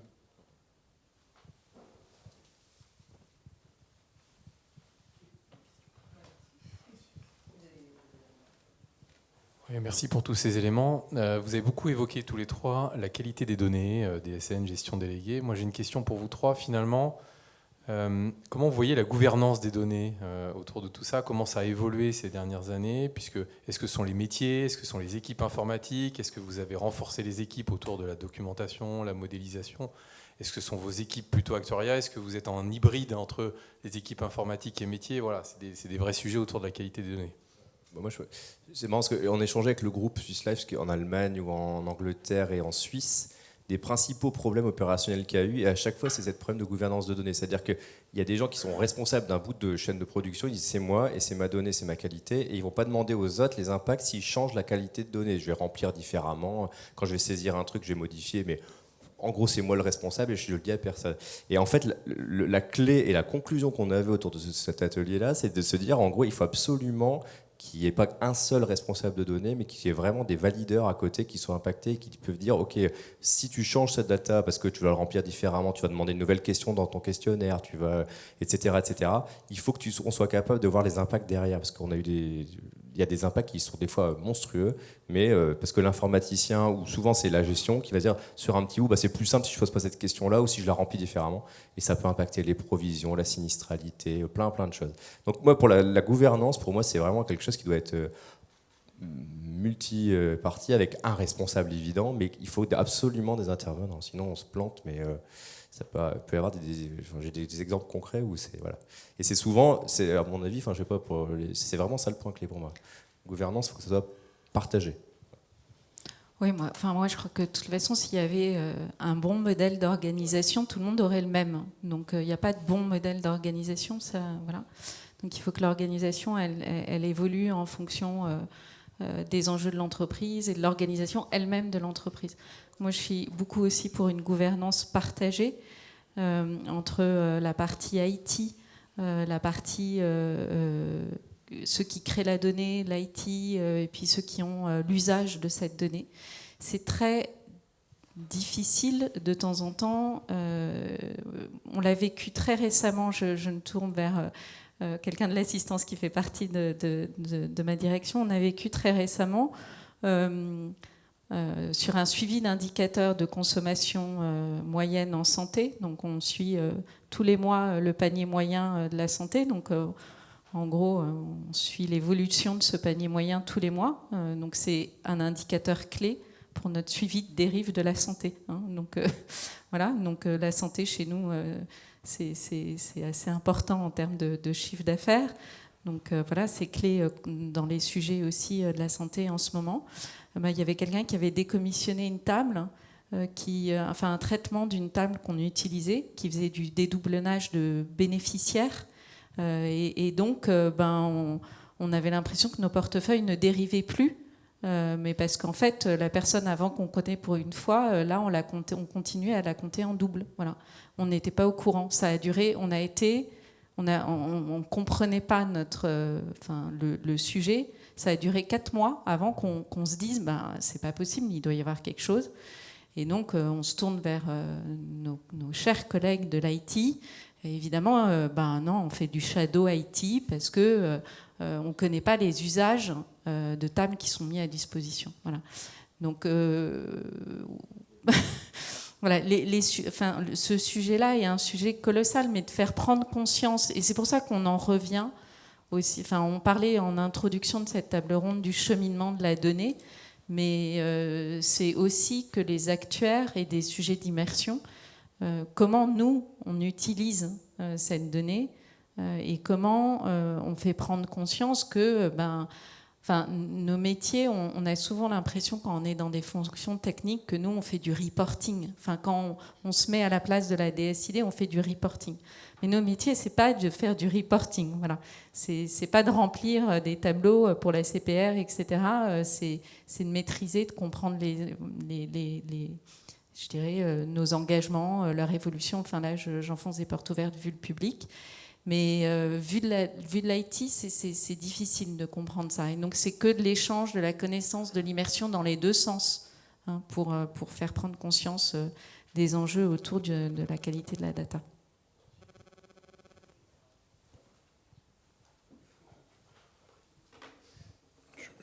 Désolé, on doit avancer pour des contraintes de temps. Alors, on a un petit peu anticipé la suite de la table ronde. Mais du coup, si on s'éloigne un petit peu de la vision purement risque, finalement, un des enjeux aujourd'hui de l'assurance santé-prévoyance, c'est l'optimisation et la réduction des coûts, d'autant plus que très souvent, les portefeuilles sont toujours pilotés à partir du ratio au sinistre à prime, et ce ratio est net de chargements qui sont finalement déphasés avec les frais réellement engagés de l'assureur. Donc, et du coup, la négociation qui en découle, pareil, s'appuie sur ces ratios-là. Donc, finalement, est-ce que l'exploitation des données et des nouvelles technologies peut apporter quelque chose en termes d'optimisation et de réduction des coûts? Alors déjà, moi je suis très contente que le marché se responsabilise en assurance collective sur le sujet chargement versus frais. Hein, parce que de vendre des contrats avec des chargements à 10 quand on a des taux de frais qui sont à 15 quand on est compétitif, c'est plus viable dans le temps. Donc ça c'est important. Et ça aussi, ça ne peut changer que s'il y a des changements d'un point de vue marché et que l'ensemble des assureurs portent ce sujet-là auprès de leurs clients. Après, donc, le chargement qui normalement est censé être en adéquation avec les frais, plus coût d'immobilisation de la marge, enfin plus d'autres sujets, mais en majeur la partie des frais. Donc c'est un élément de compétitivité puisque on fait payer dans le contrat. Donc c'est clé d'avoir des sujets de réduction, enfin de maîtriser ses frais en tant qu'assureur, parce que finalement c'est clé pour nos clients, puisque à la fin ils paieront moins cher, et le sujet de la soutenabilité des prix en assurance, c'est quand même aussi un sujet d'actualité et important. Donc c'est pour ça que côté AG2R La Mondiale, on a été très frustrés, je dirais collaborateurs de la direction technique, quand dans les opportunités de la DSN, on a d'abord pensé à la gestion avant les métiers techniques. Donc oui, parce qu'on parle finalement de l'efficience des process de gestion, et quand on parle d'efficience de process de gestion, on touche, je sais pas, nous il doit y avoir 900 collaborateurs qui font de la gestion versus plutôt moins de 200 côté technique. Donc forcément, on va d'abord se pencher sur leurs besoins à eux. Et donc la DSN, on s'est d'abord penché sur les sujets dont parlait Maxime, c'est-à-dire sur Oussam, sur la partie estimation des cotisations dues versus encaissées, de comparer les deux et de s'assurer que, ou même émission des cotisations, et donc d'utiliser la DSN sur cette partie-là. On s'est aussi penché sur les sujets de la DSN pour les sujets d'automatisation du sinistre arrêt de travail. Donc on a développé à partir de la DSN, donc, et en plus nous côté technique on s'est dit oh là là ça va être catastrophique, donc la création automatique du sinistre en arrêt de travail à partir des informations véhiculées de la DSN qui permettent l'ouverture du sinistre arrêt de travail, et puis après via Prestigi qu'on paye mais qu'on essaye de répercuter dans nos chargements via Prestigi, après d'aller recueillir les informations côté CEPAM pour connaître les dates d'arrêt de travail et d'indemniser finalement, et que tout ça se fasse dans un process automatique. Et donc ça, voilà, donc ça a été les premiers sujets dans les usages de la DSN. Autre usage, je dirais, data, nouvelles technologies, c'est la fraude en assurance santé, avec la partie détection surtout a priori de la fraude, donc dans des modèles machine learning, de faire détection de la fraude essentiellement auprès des professionnels de santé, et on touche essentiellement les fraudes en optique, les fraudes en audiologie. Par exemple, des équipements d'audiologie auprès de jeunes, on en a de plus en plus. Alors que bon, a priori, quand même, quand on regarde les pathologies sur l'audiologie près des jeunes, on ne devrait pas avoir cette incidence. Donc ça nous permet de faire des modèles de détection de fraude là-dessus. Et aussi professionnel aussi de sur la partie hospitalisation, qui n'est pas forcément un sujet de fraude de la part des établissements hospitaliers, mais qui est plutôt un sujet de mauvaise gestion, et donc il sollicite AG2R, la mondiale, alors qu'il devrait solliciter Swiss Life ou surtout Clésia. Voilà. Donc voilà pour la partie fraude. Et puis absentéisme. Plutôt d'ailleurs au départ dans un modèle, parce que comme on a un portefeuille côté AG2R, la mondiale, branche assez important, autant une entreprise, elle connaît son taux d'absentéisme.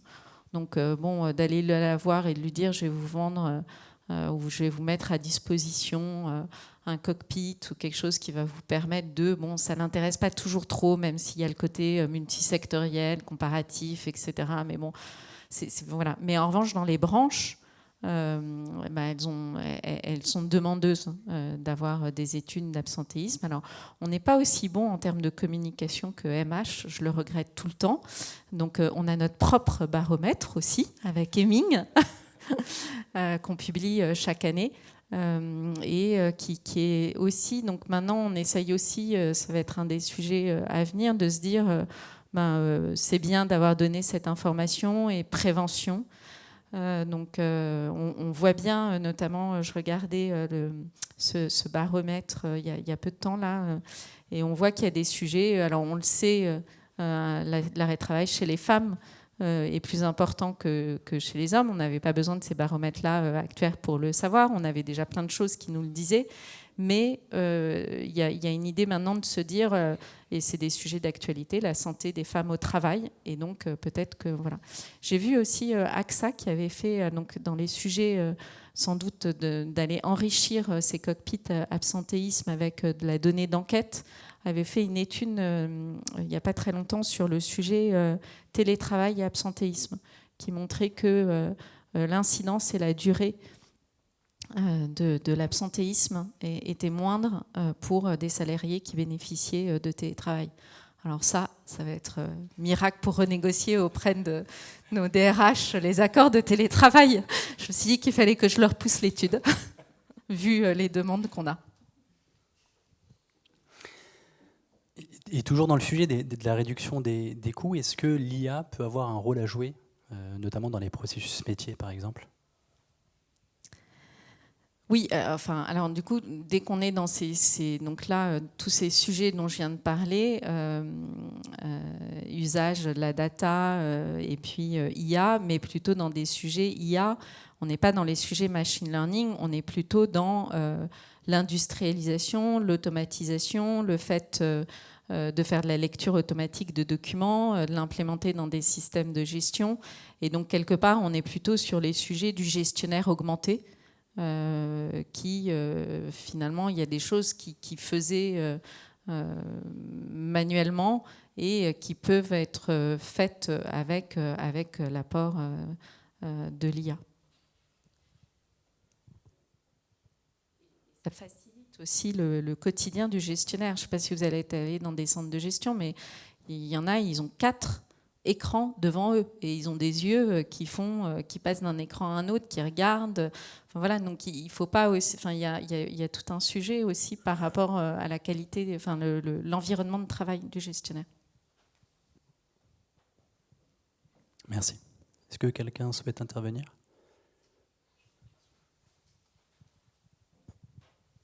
Je souhaitais en fait revenir par rapport à quand vous parlez de tout ce qui est la fraude, notamment en santé. C'est un sujet qui touche énormément ce secteur.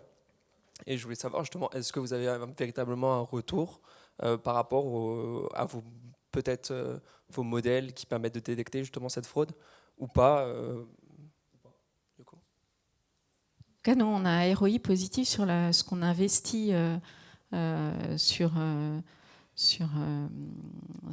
la détection de fraude, le traitement aussi après. Donc on en parlait en préparation de la table ronde. Dans tous ces sujets de machine learning, il y a l'optimisation du taux de vrais positifs.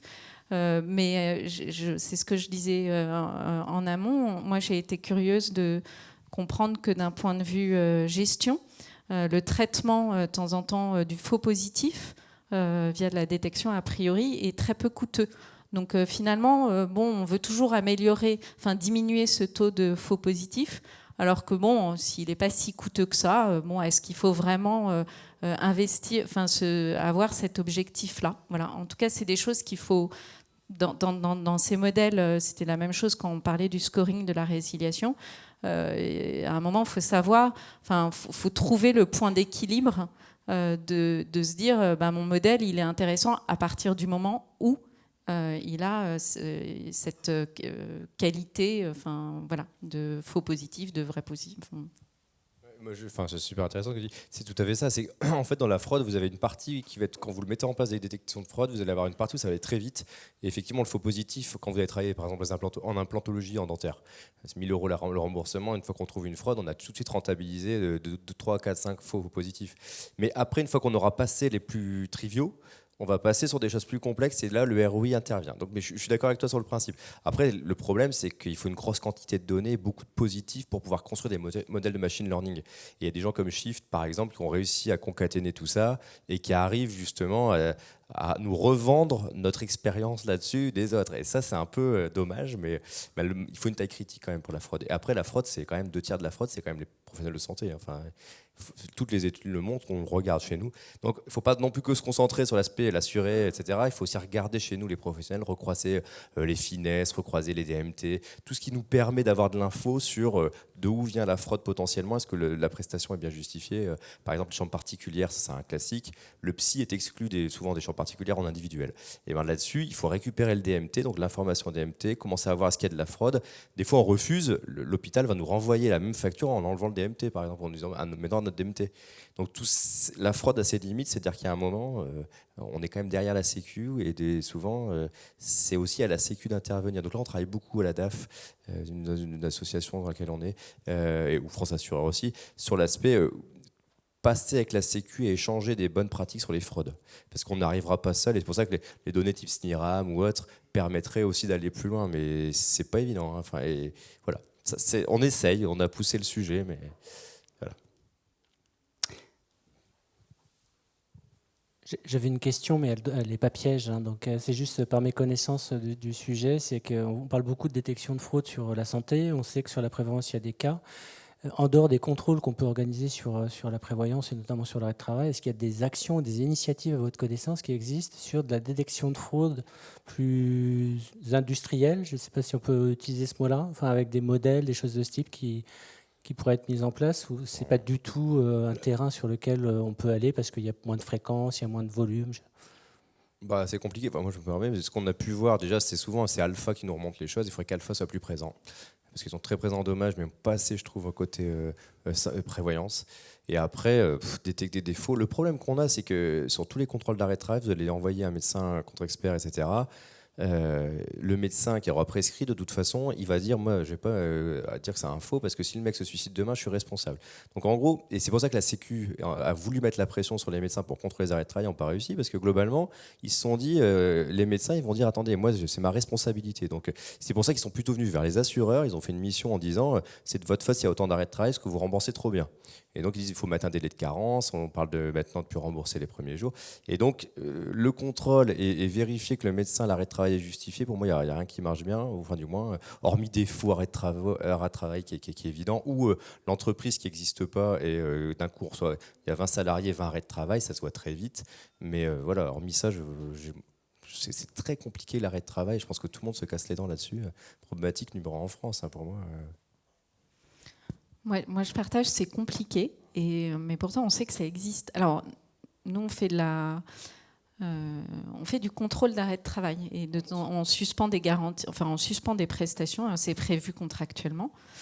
Mais à partir du moment où on a une consolidation dans l'arrêt, quand on a recueilli donc la pathologie, que la consolidation dans l'arrêt dépasse un certain temps. On estime que l'arrêt n'est plus justifié et on suspend la prestation. On peut avoir des contestations, on peut avoir des demandes d'arbitrage, on peut avoir tout ça, mais on le fait et ça fonctionne. C'est tout petit, hein, mais voilà. Donc, des fois, j'ai des exemples clairs. On va au tribunal avec quelqu'un qui est parti en vacances faire le tour du monde, qui touche 6 000 € par mois, parce qu'il est en arrêt de travail, qui prend des photos, on met sur Facebook, etc. On va au tribunal et le juge dit ouais, mais là, elle allait mieux.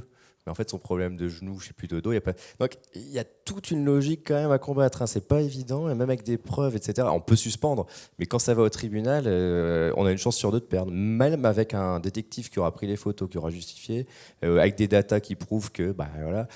Par exemple, un truc tout bête. Ça, vous pouvez le faire quand vous êtes de la santé préve, c'est que vous regardez quelqu'un en arrêt de travail, est-ce qu'il y a des prescriptions médicales. On est toujours dans le cadre de l'exécution du contrat. Donc RGPD, on peut. Et dans ce cadre-là, vous verrez, c'est un point que vous pouvez regarder. Et souvent, quand il n'y a pas de prescription médicale, évidemment, l'arrêt de travail est plus ou moins faux. On envoie un contrôle et là, il peut retravailler. Enfin, c'est des trucs comme ça, des petits détails, mais c'est vrai que c'est un peu border, mais il faut essayer d'identifier ça en amont pour pas. Après, le truc, c'est qu'il ne faut pas non plus embêter tous nos assurés en disant je contrôle tout systématiquement. Parce qu'il y a aussi un aspect, on est quand même marché concurrentiel. Si Swiss Life, par exemple, contrôle plus qu'AG2R, tout le monde va chez AG2R et réciproquement. Et pareil, la fraude, quand tout le monde mettra en place des actions anti-fraude, celui qui ne le fera pas va se prendre tout le risque. Donc il faut aussi qu'on suive le mouvement. Par exemple, si demain Shift devient l'acteur majeur et que tout le monde la Shift, je prends l'exemple, mais parce que c'est quand même un gros acteur français, celui qui ne va pas l'avoir va se prendre tous les mauvais risques. Et donc ça, c'est aussi un aspect concurrentiel qu'il faut avoir en tête il y a un moment. Donc il faut investir dans la fraude, il ne faut pas que ça coûte trop cher pour que ça soit rentable, mais il va falloir s'y mettre parce que les coûts de gestion, celui qui aura réduit ses coûts grâce à la fraude, il va être plus compétitif, il va prendre le bon risque et les mauvais vont aller chez les autres qui vont monter leur prix et ça sera c'est quand même un marché concurrentiel, il ne faut pas oublier. Et sur l'arrêt de travail, ce qui est vrai, c'est qu'on s'immiscie souvent dans le sujet de l'employeur, enfin en bref, collective avec l'employeur. Voilà. Nous, on a eu le cas d'une grande entreprise, je ne dirai pas laquelle évidemment, où nouveau salarié avec un salaire mirobolant, la DRH d'ailleurs de l'entreprise, et je crois qu'elle était en arrêt de travail le jour de son début de contrat de travail. Voilà. On n'a rien pu faire. Enfin, voilà. Donc, et là, on est quand même a priori dans un sujet d'entente entre l'entreprise et son nouveau salarié. Merci. Toujours sur la fraude, mais cette fois-ci un focus sur la santé. Donc un des postes les plus impactés en santé est l'optique. Issam, comment mettre en place une lutte anti-fraude efficace en optique ? Alors je vois déjà que c'est un sujet effectivement passionnant, donc la fraude. Alors ce qu'il faut savoir, c'est un fléau qui est très complexe aujourd'hui en data science. Aujourd'hui, alors tout à l'heure effectivement vous avez évoqué l'industrialisation des modèles machine learning ou deep learning. C'est même pas l'essence même en fait de traitement de la fraude. Pourquoi ? Parce qu'en fait vous êtes en permanence en compétition contre des fraudeurs qui eux s'adaptent et trouvent des moyens de contournement.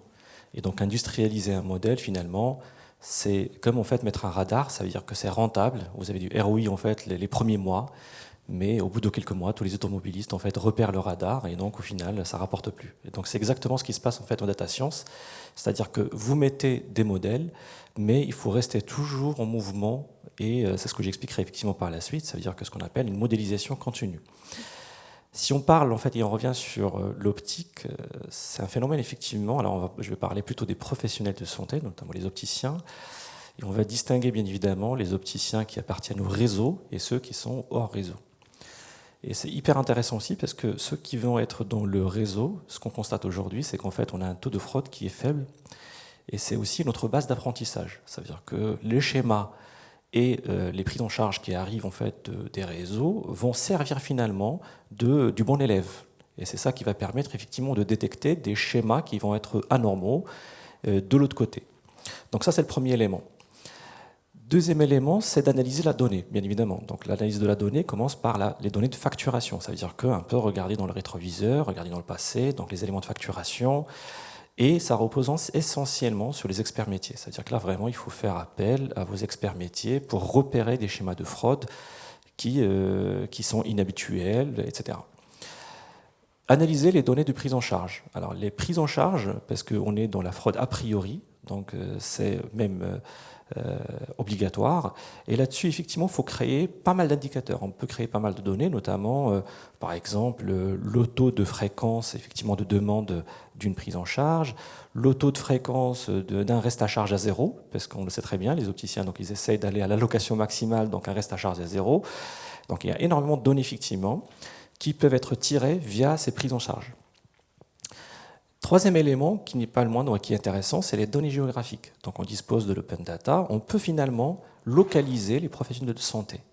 Donc aujourd'hui, il y a un autre angle qui est intéressant, c'est d'analyser les flux des bénéficiaires par professionnel de santé. Donc on dispose, j'en reviens toujours à la DSN, de l'adresse des bénéficiaires, on a l'adresse du professionnel de santé, donc on peut calculer des indicateurs de distance, comprendre finalement la distance entre le bénéficiaire et le professionnel de santé, la distance entre le lieu de travail du bénéficiaire et le professionnel de santé, et par la suite faire des corrélations géographiques qui finalement vont nous éclairer sur est-ce que sur Paris, sur la même rue, on a un opticien par exemple qui va tirer beaucoup plus de flux et par hasard il a une allocation maximale du reste à charge à zéro. Donc ça par exemple aujourd'hui c'est possible avec la data et c'est hyper intéressant, ça nous permettra rapidement de faire un comparatif si jamais par hasard vous avez un opticien dans la même rue qui appartient au réseau, de pouvoir comparer effectivement celui qui est hors réseau et celui qui est dans le réseau.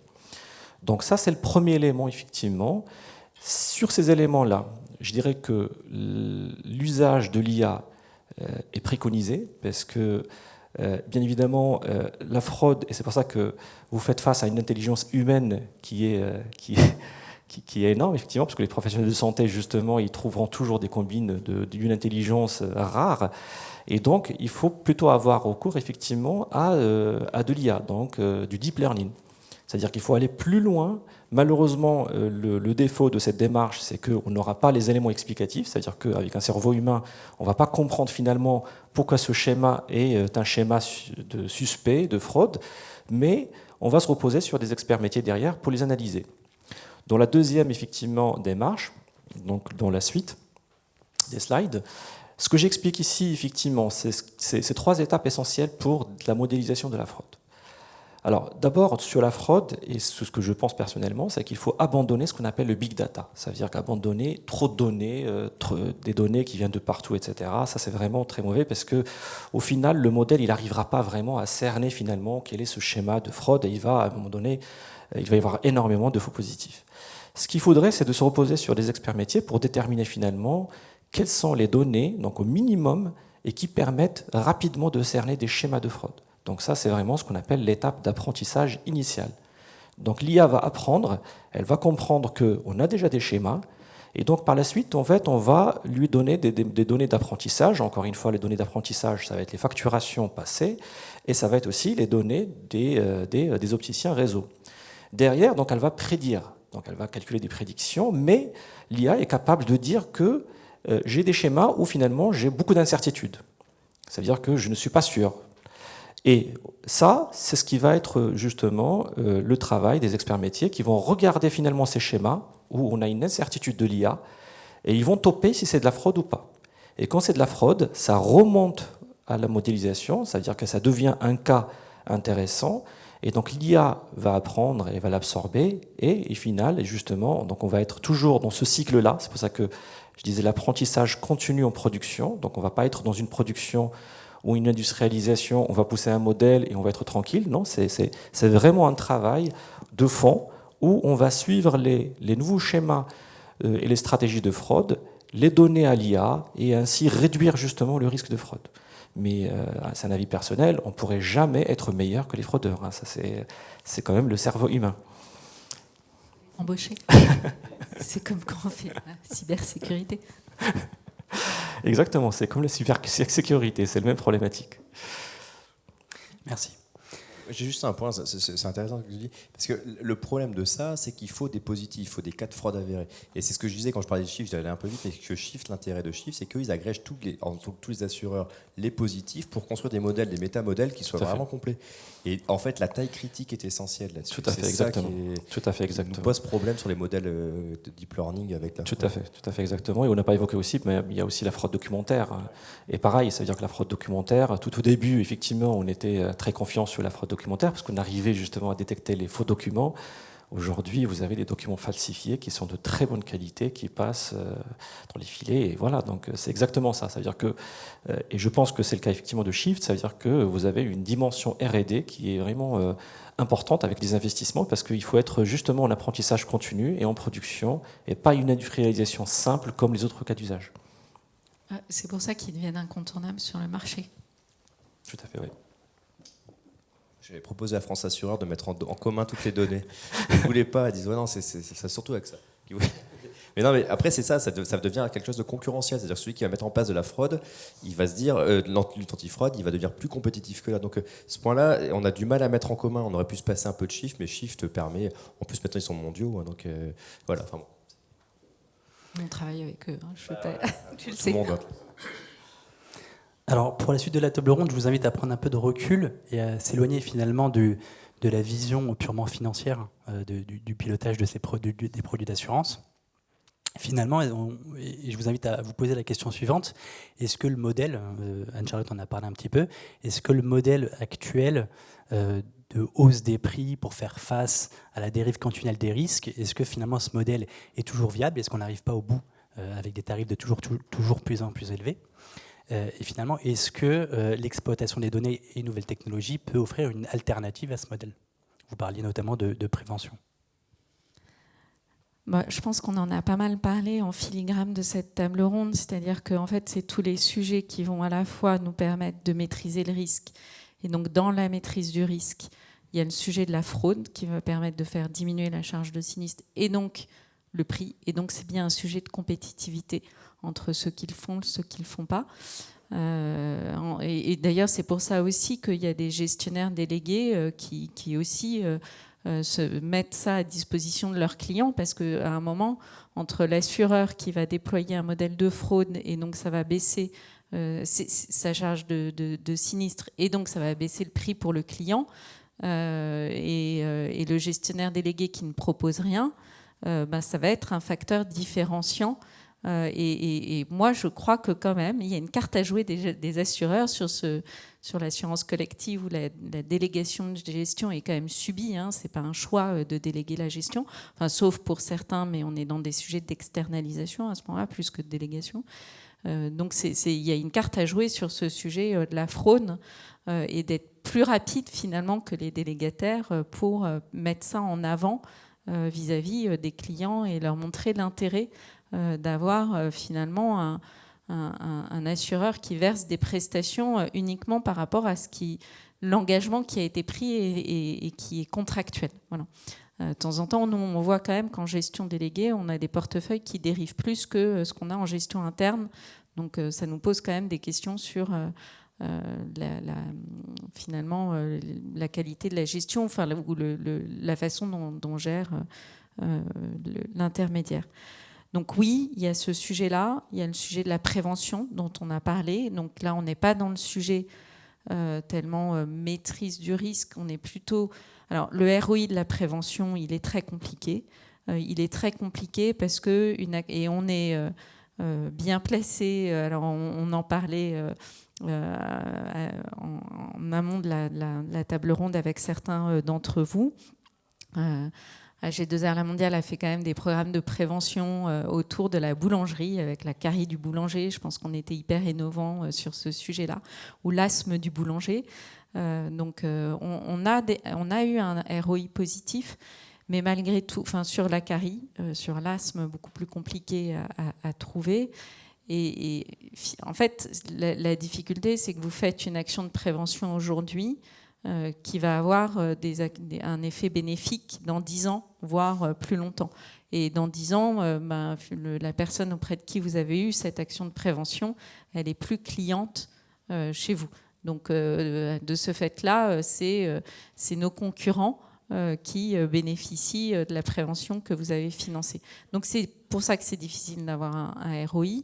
Mais en revanche, si tous les acteurs du marché le font, là, il y aura un ROI. Voilà. Donc, c'est un mouvement encore de place. Alors, France Assureur, on parlait de MT Dents tout à l'heure, en nous disant que MT Dents, ça ne servait à rien, que les dentistes se visiblement avait un point de vue sur MTDAN. Mais en tout cas, France Assureur, et je crois que les 3 fédérations, pour une fois, étaient alignées sur le sujet de la nécessité, OK, pour que les AMC financent des actions de prévention en partenariat avec la sécurité sociale, à partir du moment où elles sont décideurs, comme, et elles ne subissent pas, on ne leur demande pas uniquement de financer des programmes de prévention, mais elles puissent en avoir un intérêt, être partie prenante dans la décision des actions de prévention. Voilà, je crois que c'est un... Moi, si j'ai une minute juste pour ça, c'est une question, c'est notre métier. Hein. Notre métier il est simple en fait, c'est qu'on vend un produit d'assurance au meilleur prix. Et après, le but du jeu, c'est qu'on remette au bon tarif. C'est-à-dire qu'en gros, il faut de la donnée au début pour le segmenter au plus possible. Et la santé prév arrive dans un mécanisme d'ultra-segmentation. Moi, je prends le principe en prévalence TNS, par exemple. Au début, quand on a commencé, on faisait les artisans. Après, c'est devenu les artisans avec les caisses professionnelles. Il y en avait 17. Après, on a rajouté les professions. Après, on a rajouté le département. Maintenant, on est dans l'ultra-segmentation. Mais le fait de faire ça, ça permet d'avoir le meilleur prix au début et de pas trop diverger après. Mais après, ça peut diverger. Et après, le but du jeu, c'est avec les datas récupérées pour aussi ultra segmenter vos indexations. Quand on fait ça, on s'en sort pas trop mal. Mais ça veut dire qu'il faut effectivement exploiter toute la donnée pour revenir à la base de l'assurance et la segmentation. L'auto, c'est le meilleur exemple. Hein. C'est la couleur de la voiture, impacte limite la tarif. Quoi. Et mais en santé et prévoyance, on doit arriver à ça. Donc rajouter le maximum de données dans le tarif et après prendre le maximum de données pour réguler au plus fin. Voilà, enfin, je pense que. Mais c'est ce que tu disais. Après, il y a l'aspect prévention et l'aspect aussi fraude. Mais c'est vrai qu'il faut revenir aussi aux bases de notre métier. C'est de dire quand je tarifie, bien voir si je ne peux pas rajouter plus d'infos pour encore affiner mon risque. Ça, je pense que c'est un point essentiel. Ouais. C'est là où on diverge d'un point de vue opinion. Parce que moi, je suis assureur et t'es IP. Voilà. C'est ce que j'allais dire. On a chacun nos maisons. Parce qu'il ne faut pas oublier, je trouve, le principe de mutualisation, et l'hyper-individualisation du tarif. Moi, en tout cas, même d'un point de vue engagement, j'y suis pas forcément favorable. Mais c'est pour ça que je travaille pour une IP, oui. Bah oui. Très rapidement, une question. J'avais une petite remarque par rapport à ce débat naissant entre assureur versus Institut de prévoyance. Est-ce que la limite de votre raisonnement est en assurance collective, notamment? Est-ce qu'on a une capacité à vraiment segmenter les tarifs, comme on peut le faire en TNS, du coup? Alors, je parle de la casquette assureur. Moi, j'ai expliqué ma stratégie, mais qui n'est pas du tout IP. C'est-à-dire qu'en gros, c'est vrai que tout ce que dit là-dessus, c'est vrai. C'est-à-dire que les IP, par exemple, font de la recommandation. C'est-à-dire que toute la branche HCR va aller à un endroit. Vous allez avoir un effet de masse, mutualisation, moins d'antisélection, l'écart entre deux entreprises va être meilleur, donc vous allez avoir un bon truc. Nous, assureurs, on voit ça, on veut attaquer le marché. Comment on fait? Je segmente. Je vais dire, je prends le bon risque, donc je prends les moins de 35 ans, je vais leur faire une réduction, je serai moins cher que le tarif recommandé.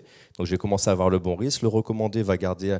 Mais voilà, donc on revient au métier de l'assurance. C'est-à-dire qu'il y a deux visions. C'est soit je mutualise beaucoup pour recréer une sorte de sécurité sociale bis, mais qui va globalement sur une branche donnée mutualisée, ou soit moi je vais attaquer le marché, je segmente et je prends le bon risque avec un meilleur tarif que l'autre. Et puis après, je peux commencer à réguler. Et en collectif, c'est ce qu'on fait. On va travailler sur les âges, on va travailler sur le département. Là, on travaille même sur le code postal, par exemple. On va essayer de travailler par code postal pour voir exactement la différence entre telle ou telle ville d'une agglomération, par exemple. Et ça, toutes ces données-là, si vous voulez attaquer des marchés, c'est la seule solution, en fait. Après, effectivement, si on ne peut avoir la branche, ce qui était structurellement les IP, c'est bien mieux, parce qu'effectivement, on mutualise, etc. Mais après, si chacun veut payer le juste prix, c'est... Voilà. Mais oui, ça se fait. Il faut, comme je disais, il faut mettre les données qui vont bien pour pouvoir trouver le bon risque et être au meilleur prix au bon risque. Enfin, ma vision. Oui. Ouais, nous, on est opportunistes, on fait les deux. Voilà. Ouais, parce que vous avez aussi l'aspect mutualiste.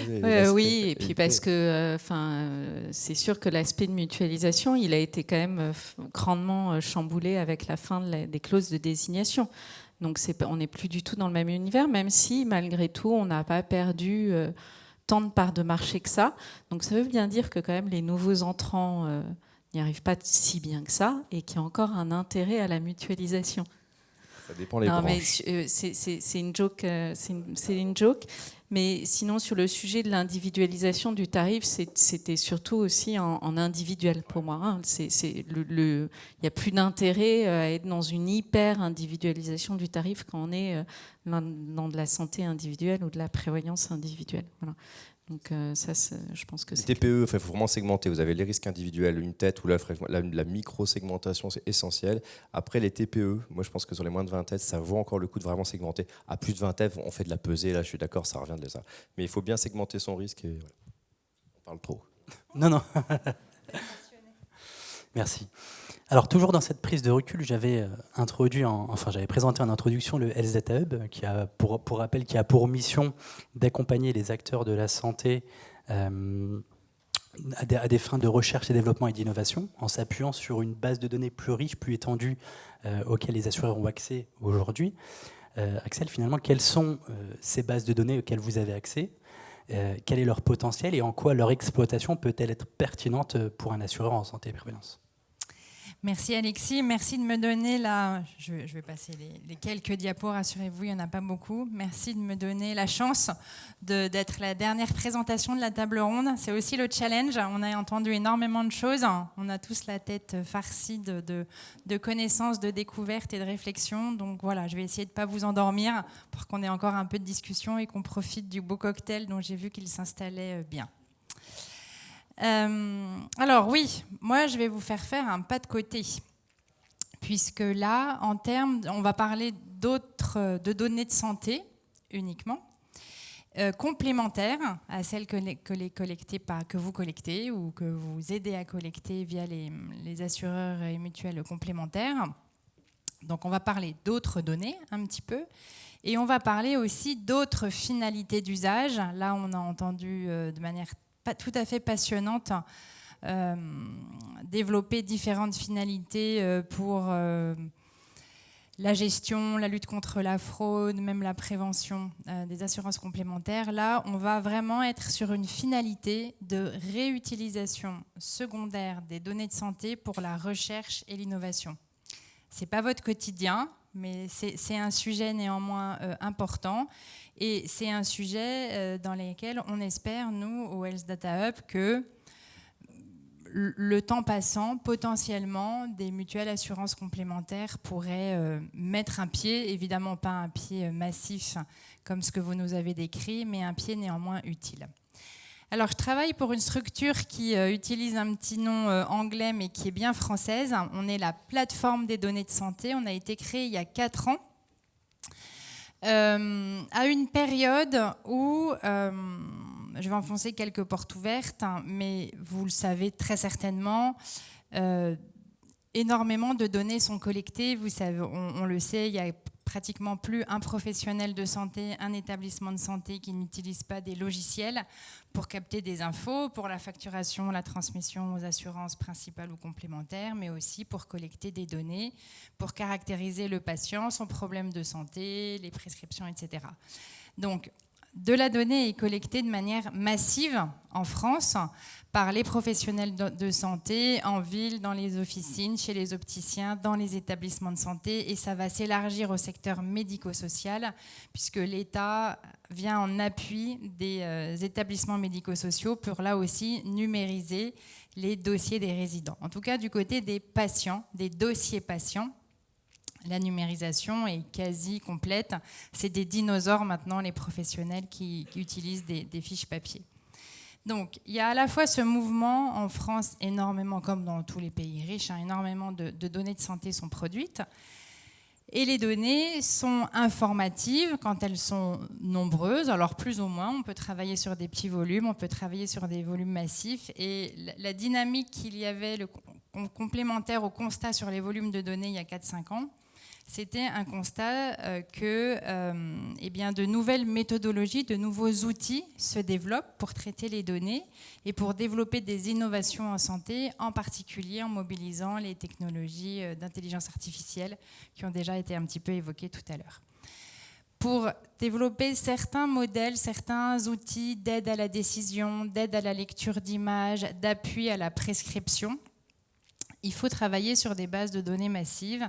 Et le ministère de la Santé, il y a 5 ans, en 2018, a proposé de compléter l'arsenal des structures de recherche ou des structures académiques hospitalières qui produisent des données et qui mettent à disposition des plateformes de réutilisation en créant la plateforme des données de santé.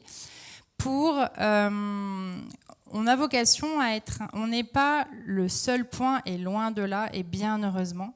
La plupart de la recherche est produite par les équipes académiques, par les hôpitaux, par les unités INSERM, etc. Mais on est un peu une lumière dans un écosystème riche pour que ceux qui se lancent, qui démarrent, trouvent de l'aide pour accéder à des données de santé, en particulier quand ils n'en sont pas producteurs, par exemple quand ce sont des startups.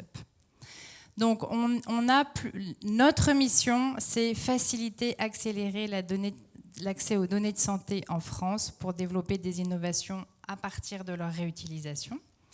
Donc on est une lumière dans la nuit pour ceux qui débutent ou pour ceux qui doivent faire des procédures administratives, être autorisés à utiliser les données. On a déjà bien évoqué le RGPD. Toutes ces données sont très protégées et ne peuvent pas être mises à disposition n'importe comment. Donc on a des collègues qui viennent en appui sur le plan réglementaire aux équipes. Je ne vais pas le détailler. On met à disposition aussi des équipes de recherche qui n'en disposent pas une plateforme technologique qui permet d'héberger des bases de données massives. Et surtout, c'est de ça dont je vais vous parler parce que c'est peut-être le plus intéressant pour vous. On contribue avec les services de l'État et l'assurance maladie à l'enrichissement de ce qui s'appelle le Système national des données de santé, l'acronyme SNDS que certains ont peut-être entendu. Alors, le Système national des données de santé, donc nous, on est un opérateur, on vient en appui techniquement, mais toutes les décisions qui sont prises, en particulier sur l'extension, ce qu'on voit en bout de diapo, l'extension du périmètre des données qui intègrent le SNDS, ça, ce sont des décisions que je qualifierais de politiques, qui sont en tout cas inscrites dans la loi, discutées au Parlement. Donc la mise en place de ce SNDS, qui s'appelle comme ça, depuis 2016 seulement, mais la mise en place de ce SNDS qui a cette forme-là aujourd'hui, je vais y revenir, en vérité, c'est le résultat d'un processus ancien qui a démarré sous forme d'expérimentation dans des hôpitaux volontaires au début des années 80. Alors, la plupart d'entre vous, je vois que vous êtes assez jeunes globalement, n'étaient pas nés, mais certains l'étaient. Au début des années 80, c'est finalement en s'appuyant sur les logiciels hospitaliers qu'un premier type de données médico-administratives a été collecté, et c'est le cœur historique du SNDS.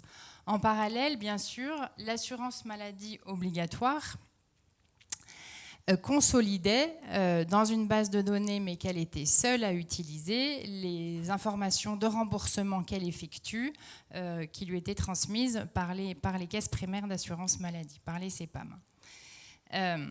Donc, il y avait déjà, dans les années 80, l'assurance maladie avait déjà un système d'information qui se développait et avait déjà une base de données. En revanche, à cette époque, les établissements de santé, surtout à partir du milieu des années 90, ont été dans l'obligation de collecter des données et de les mettre à disposition pour une réutilisation. L'assurance maladie n'avait pas encore cette obligation. Cette obligation lui est tombée dessus en 99. À la fin des années 90, le ministère de la Santé a estimé, et pareil, c'était dans le cadre d'une loi discutée au Parlement, etc., qu'il n'y avait pas de raison que uniquement l'assurance maladie obligatoire bénéficie des informations riches qui lui sont transmises par les CEPAM. Donc il est devenu obligatoire pour l'assurance maladie de partager une partie de ces données dans le cadre de ce qui s'appelait à l'époque le SNIRAM.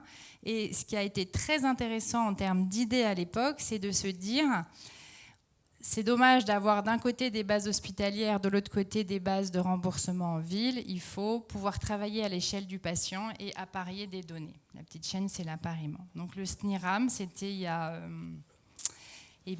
pas mal d'années maintenant, 25 ans, c'était l'appariement des données hospitalières et des données de remboursement de l'assurance maladie. Ce système de données progressivement, en 99, c'était pas très facile pour une équipe de recherche non reliée à l'assurance maladie d'accéder au SNIRAM. Donc, ce qui s'est passé entre 99 et 2016, c'est des travaux réglementaires et de conviction portés par le ministère de la Santé pour que l'assurance maladie accepte d'élargir le périmètre des utilisateurs habilités à réutiliser ces données, toujours pour des finalités de recherche et d'intérêt public. Et en 2016, il y a eu une loi qui a créé l'acronyme SNDS.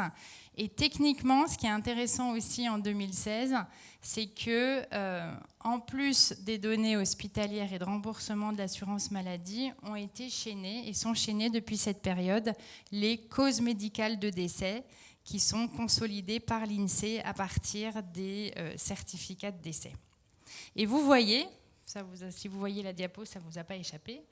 Vous voyez aussi qu'en 2016, dans le périmètre du SNDS, il est prévu que remontent un jour des données sur les personnes en situation de handicap, les données qui sont collectées par les maisons départementales, les MDPH. Ça, c'est quelque chose qui va arriver, peut-être en 2025. Chaque année, c'est repoussé d'1 an depuis 2016, mais là, on parle de 2025 maintenant, parce qu'on est en 2024. Et il y a en revanche quelque chose qui est prévu, mais qui n'avance pas, et à mon modeste niveau technique, je n'ai pas toutes les explications, mais le sujet est probablement complexe, il est politico-technique. Mais il est bien prévu que les données de remboursement des assurances complémentaires soient intégrées au SNDS. On peut imaginer que si les données de remboursement sont intégrées au SNDS, la contrepartie serait que les assureurs complémentaires accèdent plus facilement que ce n'est le cas aujourd'hui à ce système de données également. Mais ça, ce n'est pas opérationnel. Donc dans ce SNDS, c'est ça, le cœur du réacteur aujourd'hui. C'est un système de données très puissant puisque comme nous avons tous la chance de bénéficier de l'assurance maladie obligatoire, on a des données sur 67 millions de personnes à peu près, avec une profondeur historique au maximal de 20 ans. Ce sont des données pseudonymisées. Bon, ça, je pense que voilà, c'est un système de données qui respecte complètement le RGPD. Alors, ce système de données, il est extrêmement puissant parce qu'il est massif. On a des données sur un nombre massif de personnes. En revanche, quand on le connaît bien, on dit que c'est un système médico-administratif. Donc, on a des informations qui caractérisent à minima le bénéficiaire, probablement de manière assez proche en termes de données que celles dont vous disposez. Il y a des informations transmises par l'assurance maladie sur les accidents de travail, les maladies professionnelles. On peut localiser le patient. Alors, à l'adresse, c'est très protégé en termes de RGPD, mais techniquement, pour certaines études, ça peut se faire. Sinon, c'est plus souvent à la commune ou au département. Il y a quelques informations, mais qui sont assez minimales sur les pathologies prises en charge et qui ne sont pas renseignées dans tous les contextes. Quand le patient est hospitalisé, il y a des informations sur les pathologies prises en charge de manière relativement exhaustive et détaillée. Quand il est pris en charge uniquement en ville par son médecin traitant, il n'y a pas de déclaration de pathologie. Donc il y a des données qui ne sont pas dans le SNDS, c'est la partie droite de la diapo, et il y a des tas de données sur la consommation de soins, les remboursements, que ce soit la consommation de soins en ville ou dans les établissements de santé.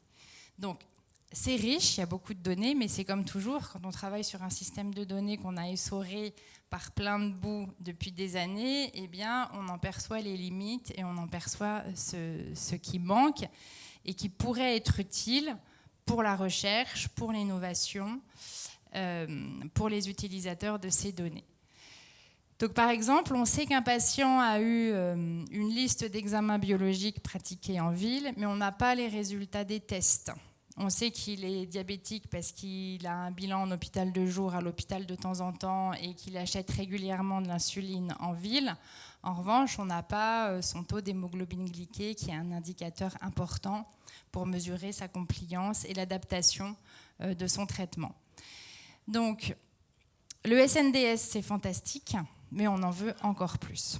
Et c'est ça, en 2019, qui a été proposé par la loi et auquel nous, on contribue avec d'autres, le Health Data Hub, c'est de référencer des systèmes de données qui comportent des informations plus cliniques sur les patients et qui intègrent le périmètre élargi du SNDS, et on appelle ça un catalogue. Il y a un catalogue de bases de données, de systèmes de données, qui est en cours de constitution. Sur cette diapo, il y a la liste des 10-12 premières bases de données qui intègrent le catalogue du SNDS, et ces bases de données, elles sont chaînées aux données de la base principale que je vous présentais auparavant. Donc il y a les classiques qu'on connaît bien, bases de données, les systèmes d'information Covid, les tests de dépistage de la vaccination. Bon, c'est derrière nous, on espère ne plus en avoir besoin, mais néanmoins c'est disponible. Et puis il y a des cohortes qui ne sont pas toutes nationales. Il y a la Banque nationale des maladies rares. Il y a une cohorte de patients infectés par les virus des hépatites, etc., etc. Je pense que peu importe le détail, parce que là, ce n'est qu'une première liste de base du catalogue qui viennent enrichir le SNDS. Je pense qu'il est surtout intéressant de noter cette volonté qu'a l'État, en partenariat avec les équipes hospitalières et de recherche qui produisent, pour la plupart, ces bases de données, la volonté d'aller vers la constitution en France d'un système de données. Certains parlent de patrimoine de données de santé, où on a un socle minimal d'informations pour tous les bénéficiaires de l'assurance maladie, c'est la base principale, et ensuite sur des angles thématiques, des pathologies ou des modes de prise en charge. Au secours, c'est un système de base de données alimenté par les services d'urgence. On a en plus, en complément, des bases de données qui viennent enrichir ce socle. Voilà, c'était vraiment ça, ce qui m'était demandé et ce qu'on avait convenu que je vous expose. C'est ce système de données riche, déjà existant, mais qui s'enrichit. Et puis, pour que ce soit un peu plus concret pour vous, sur cette diapo, on a résumé un cas d'usage d'un projet de recherche. Alors, ce n'est pas un projet de recherche, c'est un outil, mais c'est un outil qui a été développé en poursuivant une finalité d'intérêt public et qui a été développé par un consortium d'acteurs. L'initiative était portée par la région Normandie, qui dispose d'un data lab. Et l'objectif de ce data lab en Normandie est de justement faire en sorte que les données en général, pas que de santé, mais là ils ont trouvé un cas d'usage en santé, que les données soient de plus en plus utilisées dans cette région, en particulier pour développer des outils opérationnels et pratiques utiles aux populations ou aux professionnels de la région. Donc, la région Normandie a lancé un appel d'offres et un consortium s'est constitué dans lequel s'est investi le groupe Vive. Et le groupe Vive, dans ce consortium, il a apporté son expérience médicale, sa connaissance des données de santé et son expertise aussi en data science. Et le consortium mobilisait également des équipes de recherche de l'université de Caen et des sociétés privées normandes qui ont en particulier développé l'outil de data visualisation dont vous avez une pâle copie ici. Le principe de cet outil qu'ils ont appelé jumeau numérique état de santé d'un territoire, c'est de donner à l'utilisateur la possibilité de faire une représentation cartographique. Là, vous avez la vision en 2D, mais ça peut être en 3D. Une représentation cartographique du risque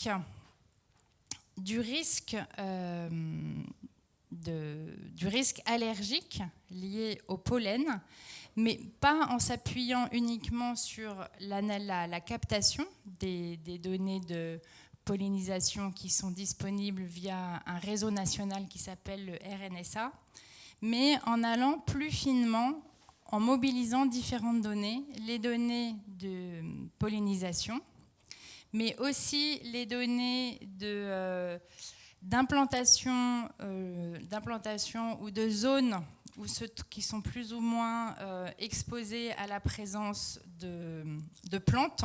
Je suis nulle en pollen, mais il y a différentes plantes qui génèrent des pollens, générant eux-mêmes des allergies ORL ou bronchopulmonaires.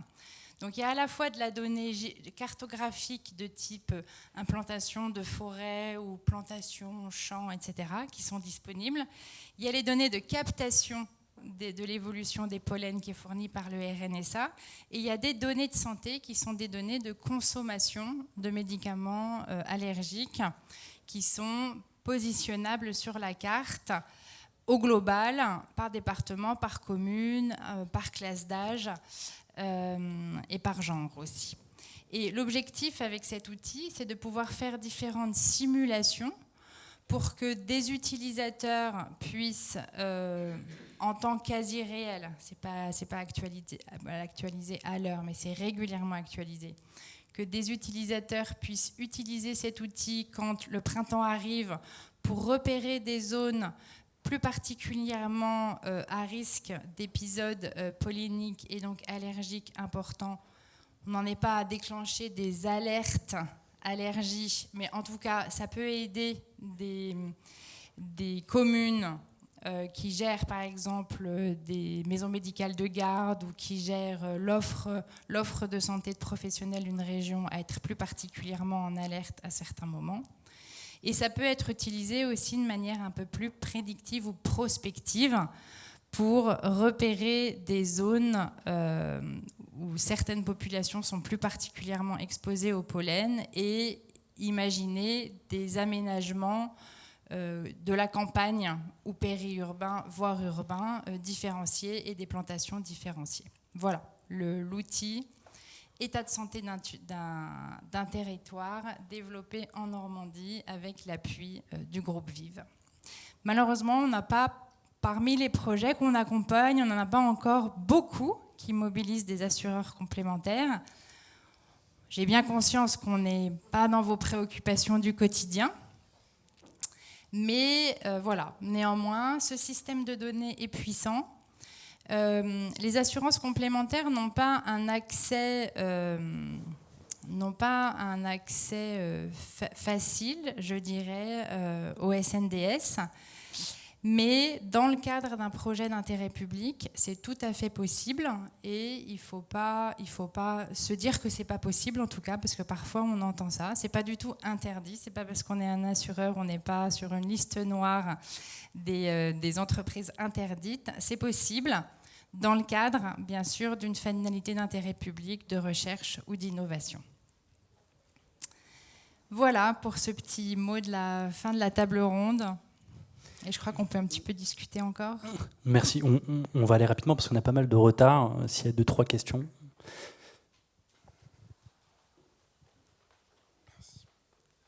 Bonsoir et merci à toutes et toutes pour vos interventions. C'était vraiment hyper intéressant. J'avais une question sur le Health Data Hub, donc, qui est effectivement l'opportunité pour la recherche et pour des startups d'avoir accès à une donnée de qualité et centralisée. Mais c'est également l'opportunité pour des pirates d'avoir accès à une donnée à un seul endroit et accessible. Donc, je voulais savoir quel chantier vous meniez sur la protection des données pour garantir un risque le plus bas possible là-dessus. Oui, tout à fait. Vous avez complètement raison. Centraliser, c'est en effet potentiellement dangereux.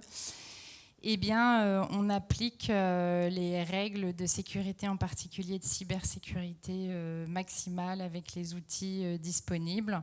On travaille avec un hébergeur cloud qui répond aux exigences de l'Agence nationale de la sécurité des systèmes d'information, l'ANSSI, dont vous avez peut-être entendu parler, qui propose des référentiels qu'il faut suivre. Donc, on fait le maximum. Après, on en parlait tout à l'heure avec la fraude, le hacking, c'est pire. ils sont probablement ils sont très forts et voilà, on touche du bois de ne pas avoir de problème. On met en place des procédures informatiques et de sécurité maximale. Je pense que la procédure la plus importante, c'est que toutes les données qui sont sur notre plateforme sont cryptées, plusieurs fois d'ailleurs, avec des clés de cryptage qu'on gère. Donc, il ne suffit pas de copier, d'accéder au serveur et de copier les données. Il faut copier les données et en plus être capable de les décrypter parce qu'en brut, elles sont inutilisables, inexploitables. Voilà, mais ça c'est basique. Hein. On n'applique pas de mesures spécifiques au Health Data Hub, on applique ce que l'ANSSI recommande. Moi j'avais une question aussi, parce que moi j'avais fait la formation SNIRAM il y a quelques années, alors c'était pas assez fin à l'époque, et on n'arrivait pas, nous, assureurs, à se dire qu'il y avait de l'intérêt. Moi j'ai une question vraiment iconoclaste, c'est pourquoi vous ne mettez pas de l'info en open source, en open accès, très largement pour que les gens, ou faire des hackathons, faire des concours pour se dire, voilà les données de santé, parce qu'il y a un médecin qui a fait un super travail, je crois, sur la prédiction je ne sais plus quel type de cancer, grâce à ces données, je crois, je sais plus, c'était un gros chantier, je ne sais plus le nom du médecin, mais ça montre que si on laissait, à mon avis, enfin je sais pas, mais libre l'accès aux données, parce qu'elles sont anonymisées, quel intérêt? Oui, tout à fait. Non, mais nous, alors là, vous prêchez des convaincus au Health Data Hub. Alors d'abord, il y en a un petit peu, elles sont sans doute pas promues et mal connues, mais on parlait tout à l'heure de DataGouv. Sur DataGouv, vous pouvez trouver en particulier pour le volet hospitalier ou pour les causes médicales de décès, vous pouvez trouver des indicateurs anonymisés. Pour la consommation de soins en ville, il faut aller sur le site de l'assurance maladie. Je ne sais pas si certains l'ont vu. Ils ont lancé l'année dernière, ou il y a 2 ans, un site qui s'appelle Data Pathologie, qui offre des outils de visualisation simplifiés et qui permet de télécharger les tables sous-jacentes de données anonymisées. C'est encore un petit peu éparpillé et c'est probablement quelque chose qu'il faut qu'on rende visible et puis qu'on multiplie parce qu'il y a des tables que vous pouvez télécharger qui sont actualisées régulièrement, mais on pourrait faire beaucoup plus et c'est un axe sur lequel on travaille avec l'assurance maladie, oui, pour faire plus et plus visible surtout.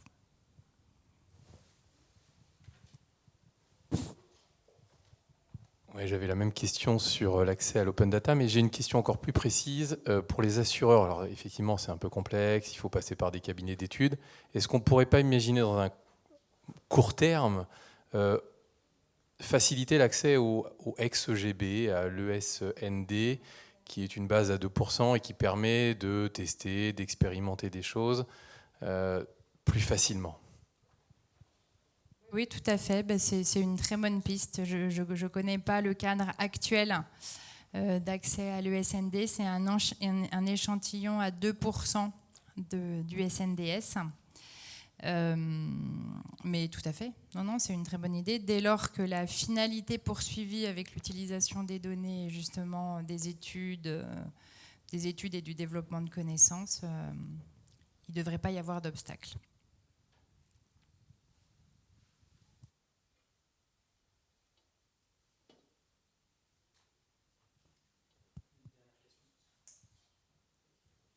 Une dernière question peut-être si...